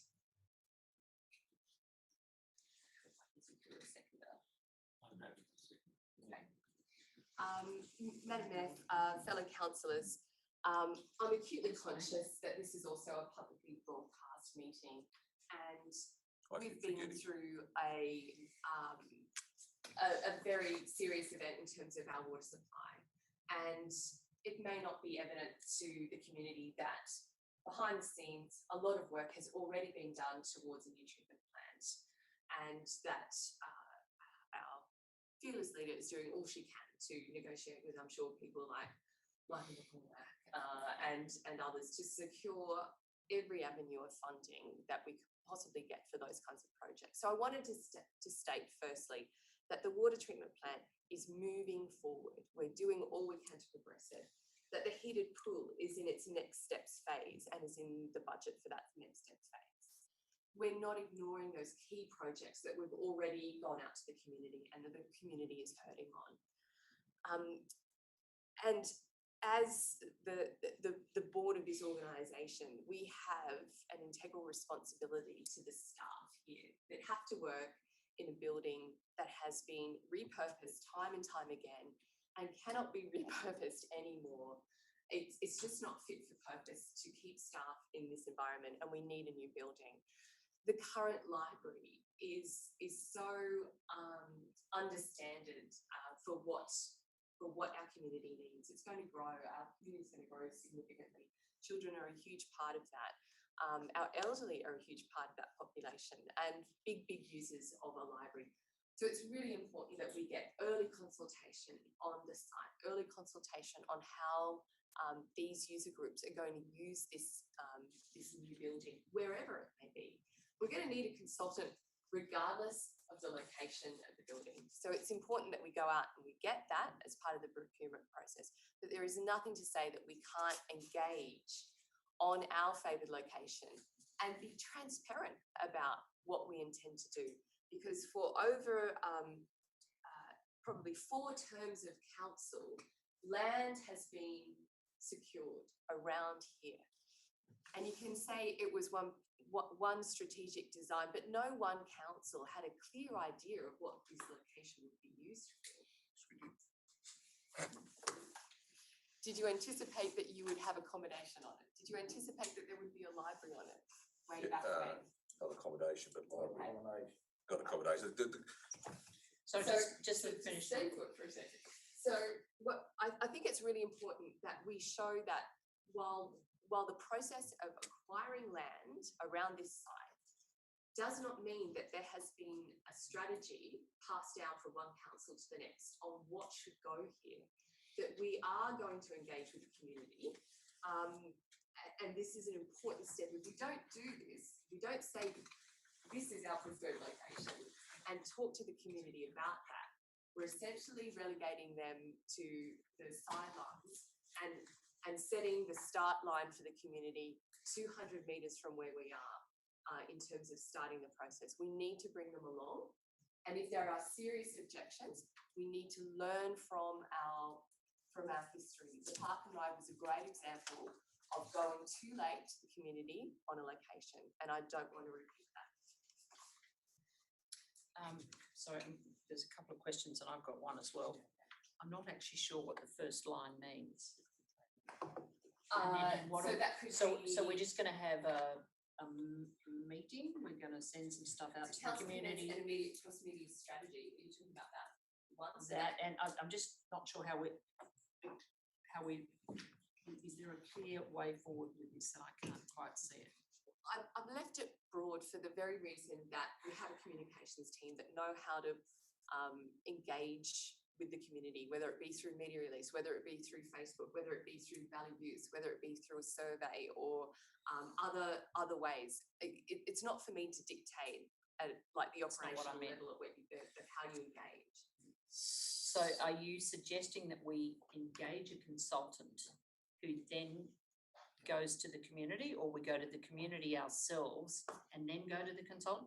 I'm just confused on your process here. I understand that you want timeline. So I need a format of, it looks as though we're going to go to the community ourselves, do the consulting and then get a consultant. And I'm a bit confused in that process. I think it's really important that we go to the community on the fact that this is our favoured location and that we are going to do these things, that the scope of the intended works is this, what you see in B, and that we will engage with the community on C as well. And that feedback on the range of suitable mechanisms, including the planning forum, we'll have those things in the process. And a consultant is going to have to do all of this, whether it's here or on Dutton Street or across the road at the commercial hotel or down near Riverbank Park, wherever the community gives us feedback on. It may say it should be here because it makes economical sense, but if we don't go out to the community with some relevant finances of some of this supplementary material about why we believe this is the starting point, that this is the site to go from, I think we'll get crucified. You can't go and say, well, this is it, this is where we're going to build it. So tough. You can't do that. You've got to engage. I think every council I've ever worked for that's ever looked at a new community building has got crucified. So I don't think you're in new territory there. I think what you're suggesting is maybe we undertake community engagement to publicise the intention of the thing. That leaves it up to the team to work out what the best form of engagement is. Get the first AA, I get B. I'm not sure what C means, because the whole idea of getting plans drawn up is to see what we are proposing that will then be able to go out and get costed. Because at this stage, even if we come up with some plans with a new library and meeting rooms and a work hub and all of those sorts of things, we may find when we get those plans that we can't afford it. It's beyond what our capacity is. So that was always going to be a next stage in the process.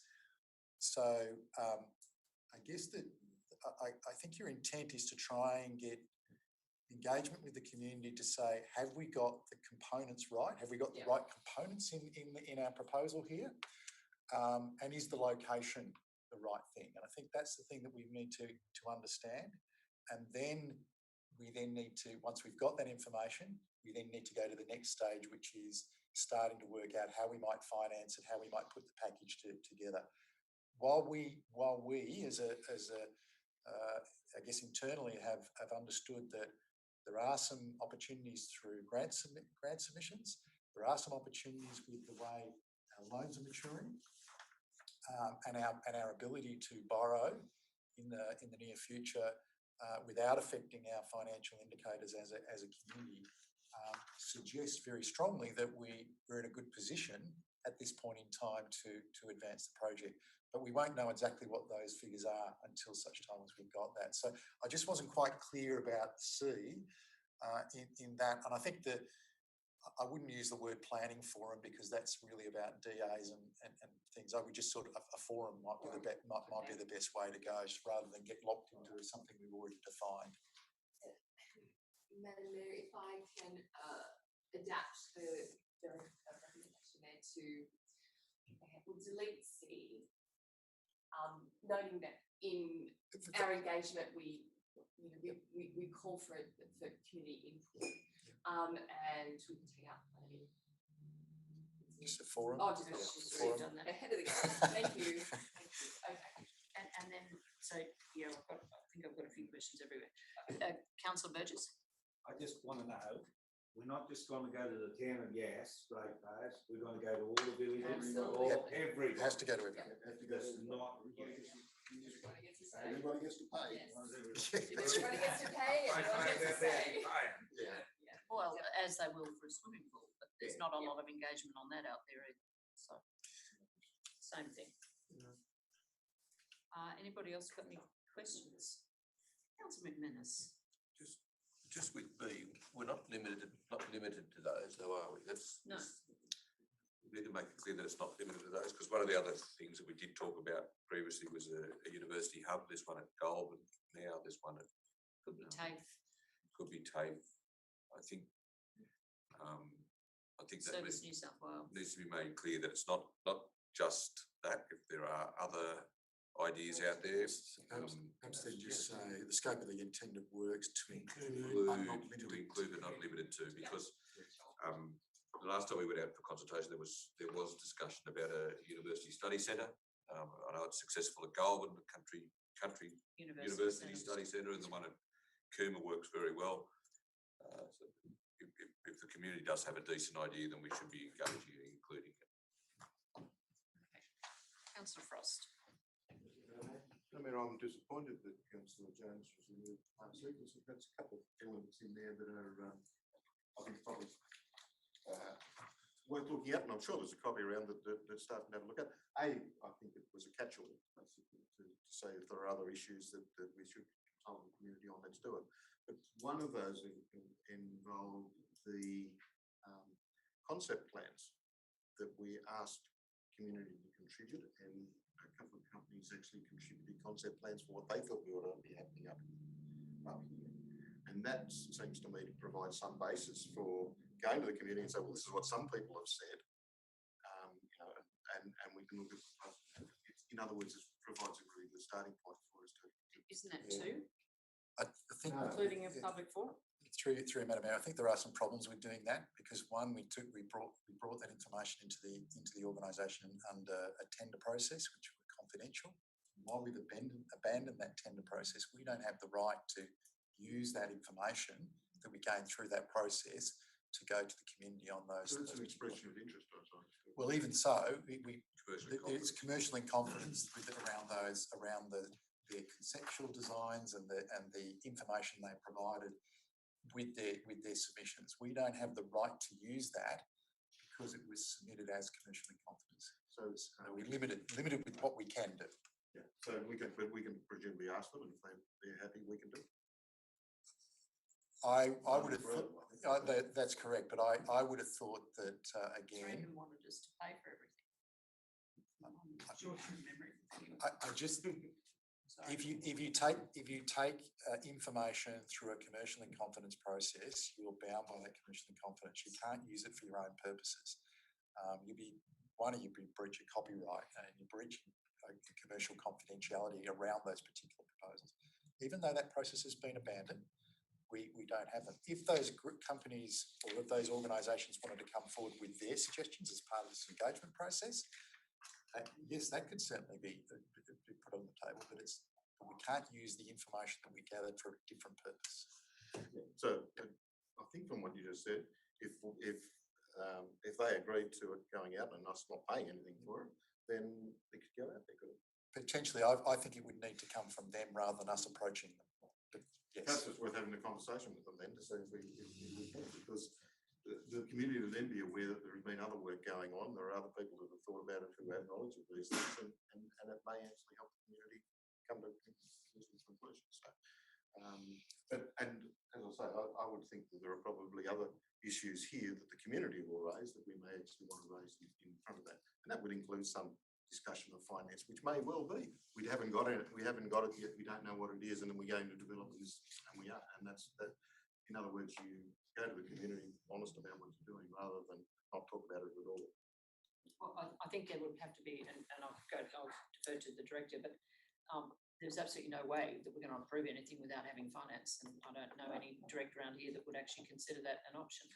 But sorry, I just wanted to defer to the director. Well, I thought I might just adopt in this meeting a big part of the discussions we've had in our workshops on this very topic, and as you recall, we had our infrastructure workshops, and the second one was very much focused on finance, and those that have been here a lot longer than me have talked about when we've tried to get this off the ground over the years, and it's never gone ahead. And I think I made the comment to you in the workshop that the reality is money will never be this cheap again. So if we're going to develop this asset for the community for the next 50 years, now is the time to do it while money is cheap. And it's an easy, if we borrow some of the money to do this, it would be comparatively no better time to service that loan with minimal impact on the ratepayers, because the time value of money, I'd say a 20-year loan, and certainly, as the General Manager pointed out before, the timing of this with our loans maturing that we have on foot at the moment, the changing of interest rates on one of those larger loans in relation to the dam wall, puts us in a good position in terms of our financial ratios, in terms of our borrowing ratio, where we'll actually be better where we are today, even borrowing money for the administration building. So just to bring that point, that this is a point in time opportunity financially for this council and this community to build an asset and something for me activating the main street that should come in and goes to community pride. Okay. Community should know. Does anyone else wish to speak for or against the motion at this point? All right, I might put it to the vote then. All those in favour? Thank you. All those against? It's carried by everyone. I can see waving. Moving to item 10.1, notice of motion affordable meeting spaces during COVID-19. Councillor Frost. Thank you, Madam Mayor. Madam Mayor, I move the motion. Are you looking for a seconder? Well, if there is a seconder, but if I haven't got a seconder, Yeah. Councillor. Madam Mayor, I'd move the motion and it's a general motion, deliberately so, because we do have a process notionally, but the one that I would suggest doesn't seem to be working in that we don't have people coming and asking for using our facilities. Mayor, we're in an emergency, and this is a COVID emergency. It's different to most of the other emergencies we deal with. When we have bushfires, we take our machinery and we put it to the disposal of bushfires, and we fix the problem. We dig holes, bury sheep, we do all sorts of things like that. We do that. When there's an emergency, we use our facilities and our assets to help the community. In this emergency, we have assets that can help the community, but it's feels rather different because the emergency and the problem that's been generated by this emergency is a social one. We've got lots of people out there who are very lonely at the moment. And one of the reasons they're lonely is because they've been locked in there, you know, and social distancing and locked away and those sort of things. But the other one, another reason is because they don't have their normal social contact. They're not meeting the same groups of people that they've been meeting, and they haven't done now for something like 6 months. And so I think probably Councillor Turner, who is a Rotarian, I think it's probably a fair while since he's been to a physical Rotary meeting where he's been able to look people in the eye, and those sorts of things are important to people. They really are very, very important. And those organisations, lots of them have done lots of things. So the organisations I'm involved with, some of them have been using Zoom. I mean, one that we haven't missed a meeting, basically because we adapted very quickly to Zoom. But there are quite a few of the members of that organisation who are not able to, who don't want to, who are actually quite, not computer literate, but actually quite scared of them because their little bit of dealing with computers has been basically being humiliated by their grandchildren because they don't know what they're doing and they feel inadequate about them. They don't like them. They're scared of them. They're scared about what they might cost them, even using phone calls into Zoom. People are concerned about the costs, what that might do to their phone bill because they just don't know. And the answer, and they're not there. And even when you do all that, let's be honest, a Zoom meeting may be able to do the business. It's not able to provide the sort of companionship and feeling of togetherness and the feeling of good, well, basically good, some sort of social interaction that we get from a physical meeting. Now, physical meetings are possible under the guidelines, but there are rules, and they're sensible rules, but they're there to allow people to meet. They're not there as something to discourage so nobody meets. They're there to allow people to meet and not spread the virus. And the rules involve 4 square metres, they involve 1.5 metres, all of those sort of things. They're there. We have a couple of very large spaces which are not being used, and the Memorial Hall is one, and the Memorial Hall Annex is another.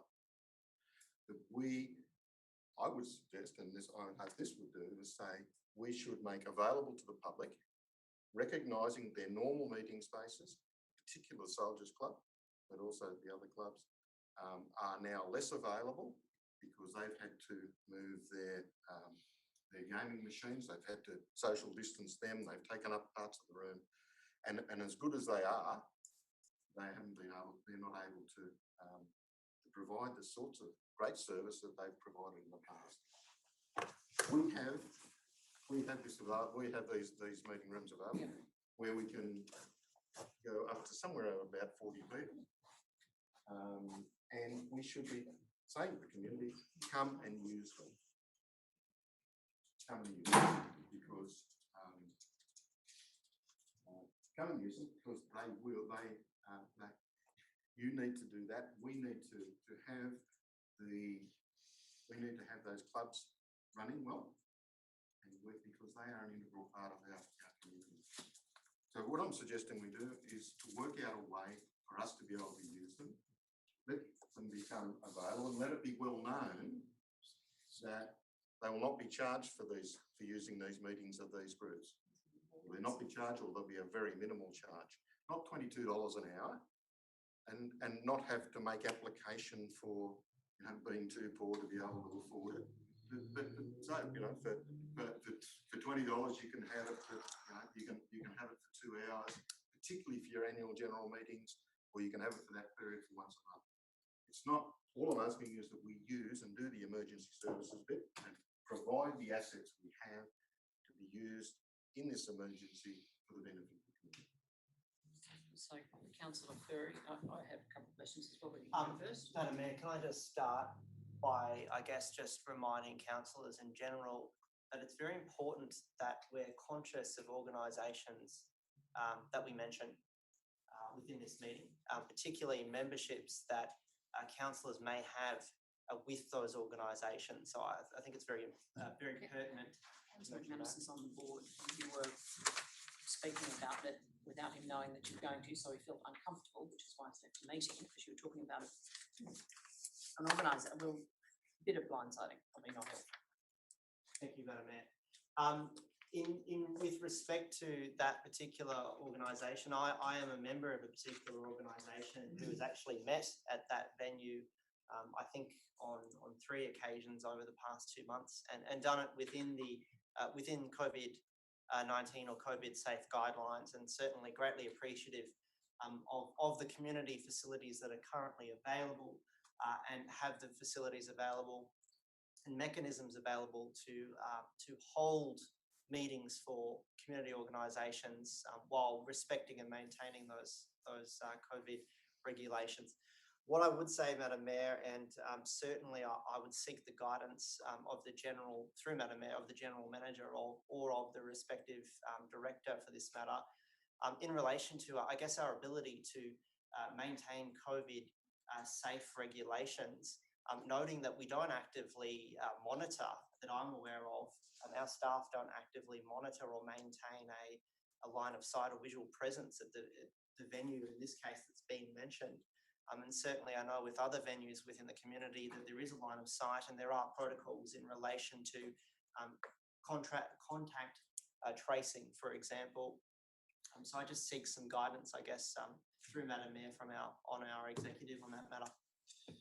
Through Madam Mayor, we certainly have a limit on all our meeting rooms, including this room,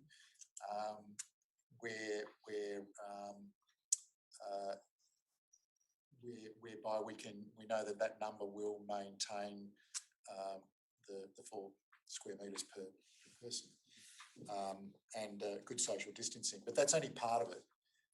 The other important part is the COVID safety plan.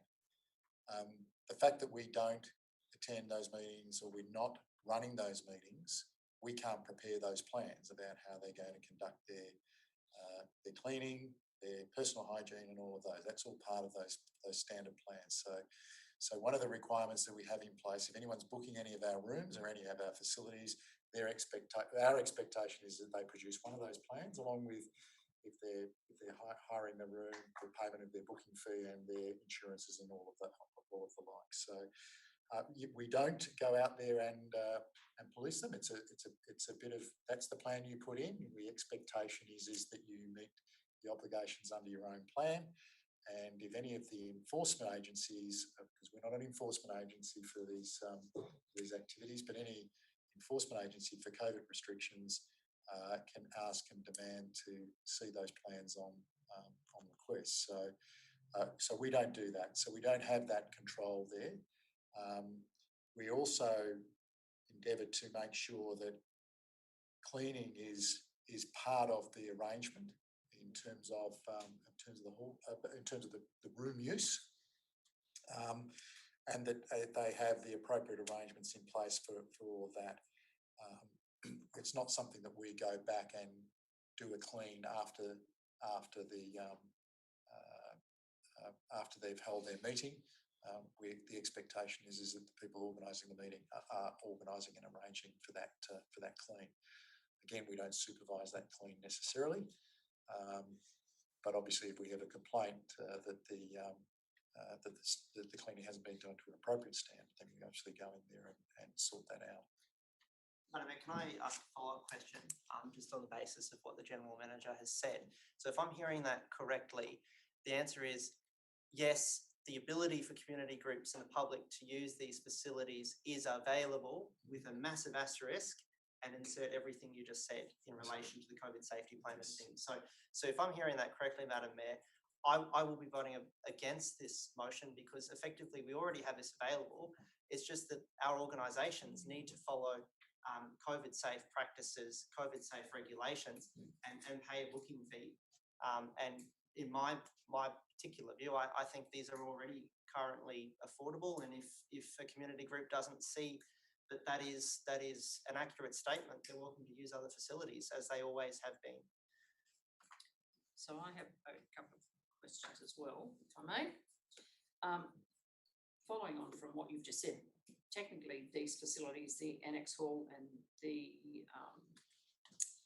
kitchen annex and the entire hall, are currently available to community groups. And Councillor Frost, you're implying that people can't pay for them, or they don't want to meet there. I'm not sure why we've got the motion either, other than saying yes, it needs to be more affordable. But is it because I don't know how many community groups want to meet at the hall with their cleaning plan intact, I guess. Madam Mayor, apart from what the General Manager said, I know of several organisations who would like to meet. Right. They're saying when they've actually gone and looked for the venues, they are either too small or whatever. There is one in particular that's not bad. Or actually there's two. One which has a cleaning regime that says that they only meet every 3 days. They have 3 days between meetings, which means, and they are a church and they use it for their church activities, which means that there's one spot basically once a week. But they have done, they work through, and that's how they meet the COVID requirements. So they've thought about them, and they've said to people, this is what you've got to do. Here are the crosses on the floor. These are the things that allow you to be COVID safe. In other words, they sort of half and work with those groups to meet the COVID requirements. The other one is quite large and works, but has quite a few people sort of looking to go there, and it's only one room, and it's not very much. The point being that the COVID restrictions and those things are being used, and not being used, because that implies people ill will, and it's no ill will. They become a barrier to these groups because it all looks too hard. So you've got to, right, it all looks too hard because I'm tracking with what you're thinking now, because I wasn't sure to start with. it all looks Can too I hard just, because, and $22 an hour means that for most meetings they're going to be looking at $44, and these are groups, some of them are quite small, that are saying, oh, hey, hang on, that's actually quite that's an impost that we've never had before, and it's one that we think about. And to be honest, it's not a lot for us, but it's not a lot for them. But it can be a lot for some smaller groups as well, and particularly so like the people who really need to use these rooms are people who tend to be in the older demographic. They tend to be not quite so may have, let's say, not so well. The very people that shouldn't be meeting. Well, So, yeah, very often they hang on, may be can I disputed, but that's just, not can our job. I just ask a question? So what you're, the only thing I haven't got out of your motion is, so you're asking for the Memorial Hall, for example, to be free to anyone who wants to meet, so long as they can comply with COVID guidelines, which are actually not ours, and the cleaning regime. So people can meet for free. I'm trying to understand what your motion is, that's all.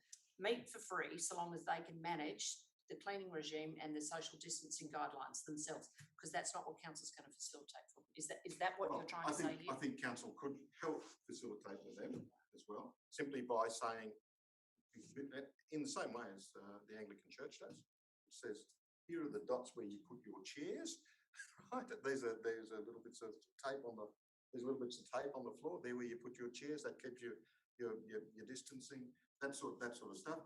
Here is the form that you need to fill out to get your COVID done, right? And we're here to help you because we think it's important that we keep these meetings going. And so it becomes we become a friendly place to try and help these groups meet, rather than at the moment we're sort of saying, well, you've got to meet all these guidelines and you've got to do this and you've got to do that. And inadvertently what we're doing is saying, you can't do it. You can't do it. That's the message that I think that it comes. Okay, so the guidelines aren't our guidelines, they're actually health, they're state government guidelines. So you're asking us to actually try and breach that, are you? I'm misunderstanding. What I'm saying to help them meet the guidelines. The guidelines are there so that people can meet. They're not there. So you want us to resource a person to go to every community meeting to manage this for them? A little bit of tape. I'm not sure what it is you want them to spend their time a doing. little bit of tape that you put on the floor. Yes. Only has to be put there once and won't be removed. The pro forma guidelines that says these are the issues you need to address. Right, we can print those off and we can hand them and say, this is the form you can use. In other words, we'd be helpful about how to help them meet the guidelines, not be always pointing out the issues. Yes, the issues are there and everybody is very aware of them. There are issues and it's difficult and so on. But we can be as helpful as we possibly can. That's what I'm asking you. And it's not that I don't think that people are being unhelpful. I'm just thinking that my thoughts on this one are that the naturally approaching a different area and being told, yes, you're going to have to meet all this in a strange area for them is a bit daunting. Let's be a bit more user friendly.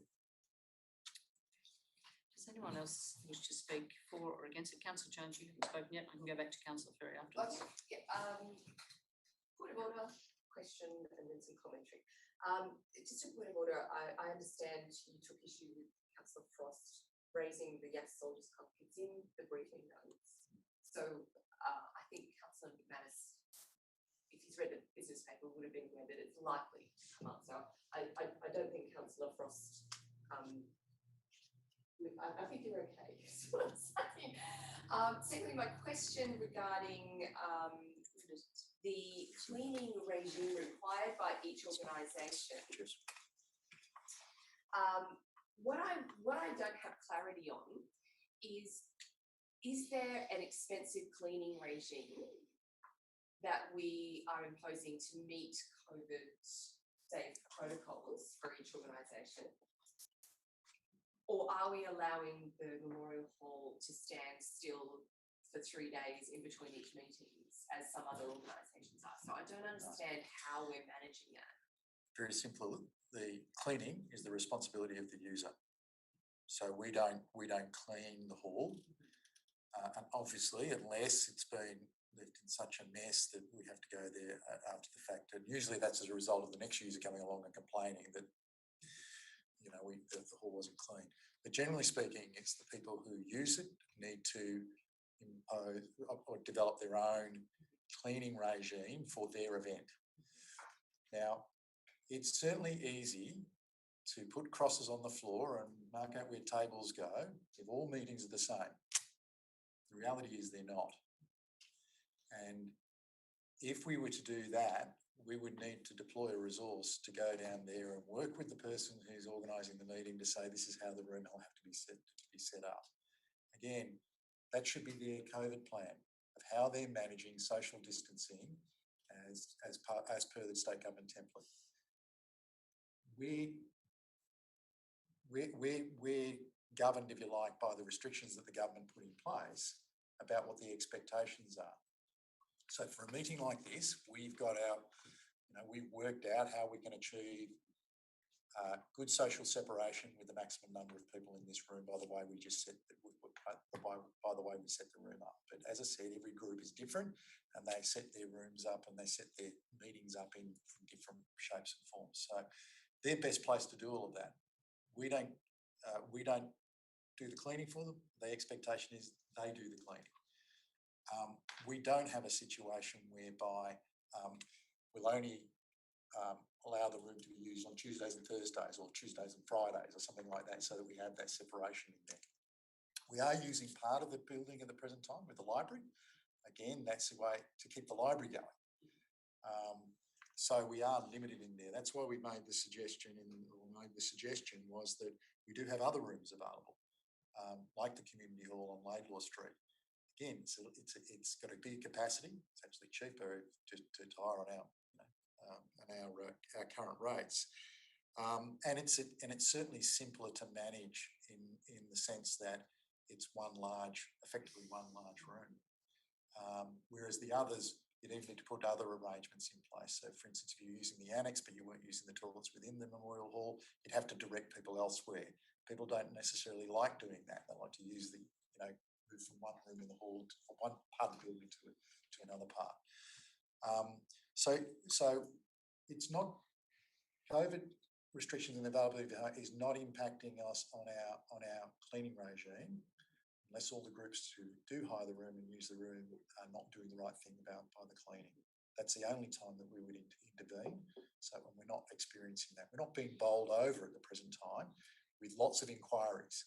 In fact, I'm not aware that we've had any inquiries because most groups are actually making alternate arrangements about their meetings, about how they're conducting themselves. I'm sure, we've had to adapt ourselves, haven't we, with reducing face-to-face meetings, going to Zoom meetings or Microsoft Team meetings, telephone conferences and the like. We've had to adapt, and I'm sure the people who've used Zoom and that feel included as part of the way we conduct our business at the moment. Madam Mayor, now that I guess I have my question answered, I'd like to actually support the motion. And the reason why I want to put my words of support behind this is that the motion is very, very simple. It's a softly motion. It basically says to staff, find a way to make this more affordable during a pandemic. And that is the key part. It's not about, oh, well, it's always available, isn't it?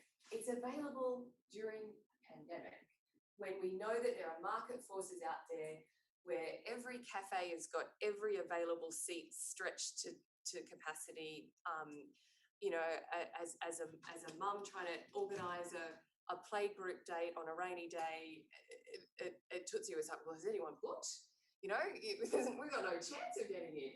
I know that there is pressure out there, and older people particularly are very, very stressed, incredibly stressed about their own safety, about their loved ones, and anything that we can do to say, hey, over here, because there is so much noise out there for them about staying safe, but they're also faced with this quality of life issue of, do I just give up and stay at home, or do I carry on and meet my friends and have quality of life?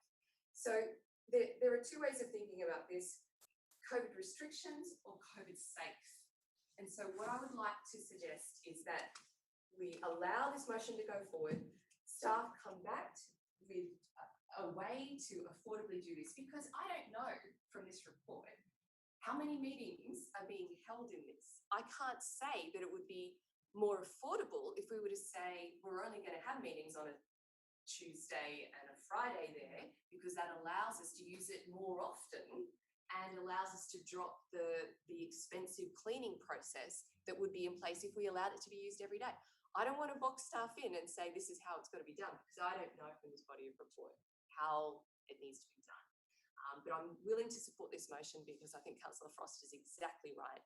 We need to step up to the mark here to allow people to meet if they so choose, particularly in those organisations that are going to need extra space in order to do it COVID safe.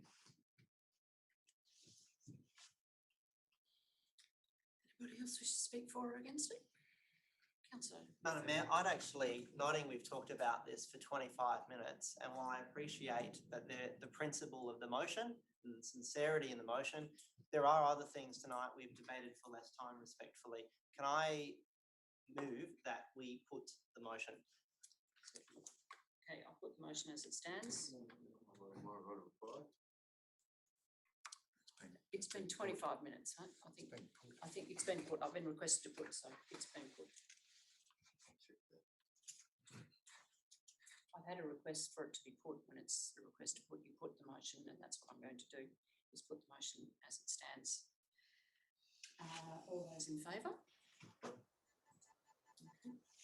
Councillor Turner, Councillor Frost, Councillor Jones. All those against? Councillor Harker, Councillor Reid, Councillor Furey, Councillor Burgess, Councillor Abbey. Motion lost. Moving to, I certainly encourage the community groups that are looking for bigger spaces to contact council, who are, my reading of this report, are willing and able to help them. Item 10.2. Notice, Councillor Furey, you have a motion on the terms. Just sorry, Madam Mayor, the mere mention of the soldiers study the report. It was in his motion, so unfortunate. Yeah, sorry. At the moment, it become part of the debate, become a problem. Accepted. My apologies, Councillor. In matters of both, if you took the details and wasn't informed, my comments about the size of the road are not No, as I say, that with the. Okay, so we're moving on to 10.2. The We spent motion 25 minutes on one motion. 10.2, notice of motion, standard committee constitution. Councillor Furey. Thank you, Madam Mayor. Madam Mayor, and we're going to find out in the next 2 minutes. I think this motion speaks for itself. Effectively, councillors have met via Zoom, or some councillors have used Zoom as a utility to meet as an online meeting platform. I note that, particularly in youth council, when use of Skype or another online platform was suggested in the past, the view was it's not reliable, it could simply drop out, it doesn't guarantee a quorum. I think we can see that online meeting platform technologies as we have now work. They are working. I can wave to my councillor colleagues there and everyone on YouTube. Madam Mayor, the reason this is important is because our committees have AGMs. They have AGMs coming up. Those AGMs need to happen. It's very important they happen. Not only that, but as a tool in the future, it allows people who do not live, for example, in the Yass town, where often these committee meetings are held, to meet in other locations such as the Mullion, Wee Jasper, Myron Bateman, Sutton, Gundaroo. It opens up our committees to avenues and possibilities that they don't currently have. And it is a great tool for participation. It promotes the democratic process. It promotes understanding local government and getting involved with it, encouraging our community to come forward and contribute. So I certainly and absolutely recommend this motion for support from councillors. Do I have a seconder for the motion? Sorry, Mike Reid. Sorry, and Alison. Sorry. Thank you. Thank you. Does anyone else wish to speak for or against? Question.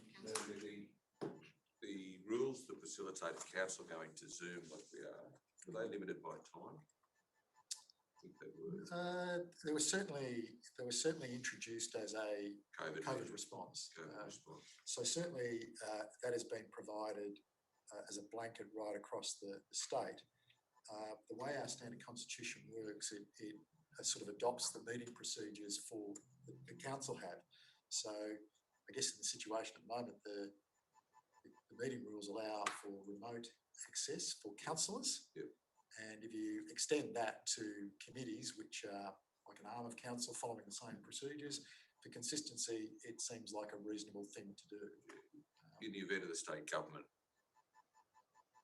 winding those back, we would do the same thing with the committees. Potentially we could, although we have talked in the past about reviewing the standard constitution of our committees, because it's the way it's set up at the present time doesn't reflect the way our committees actually operate.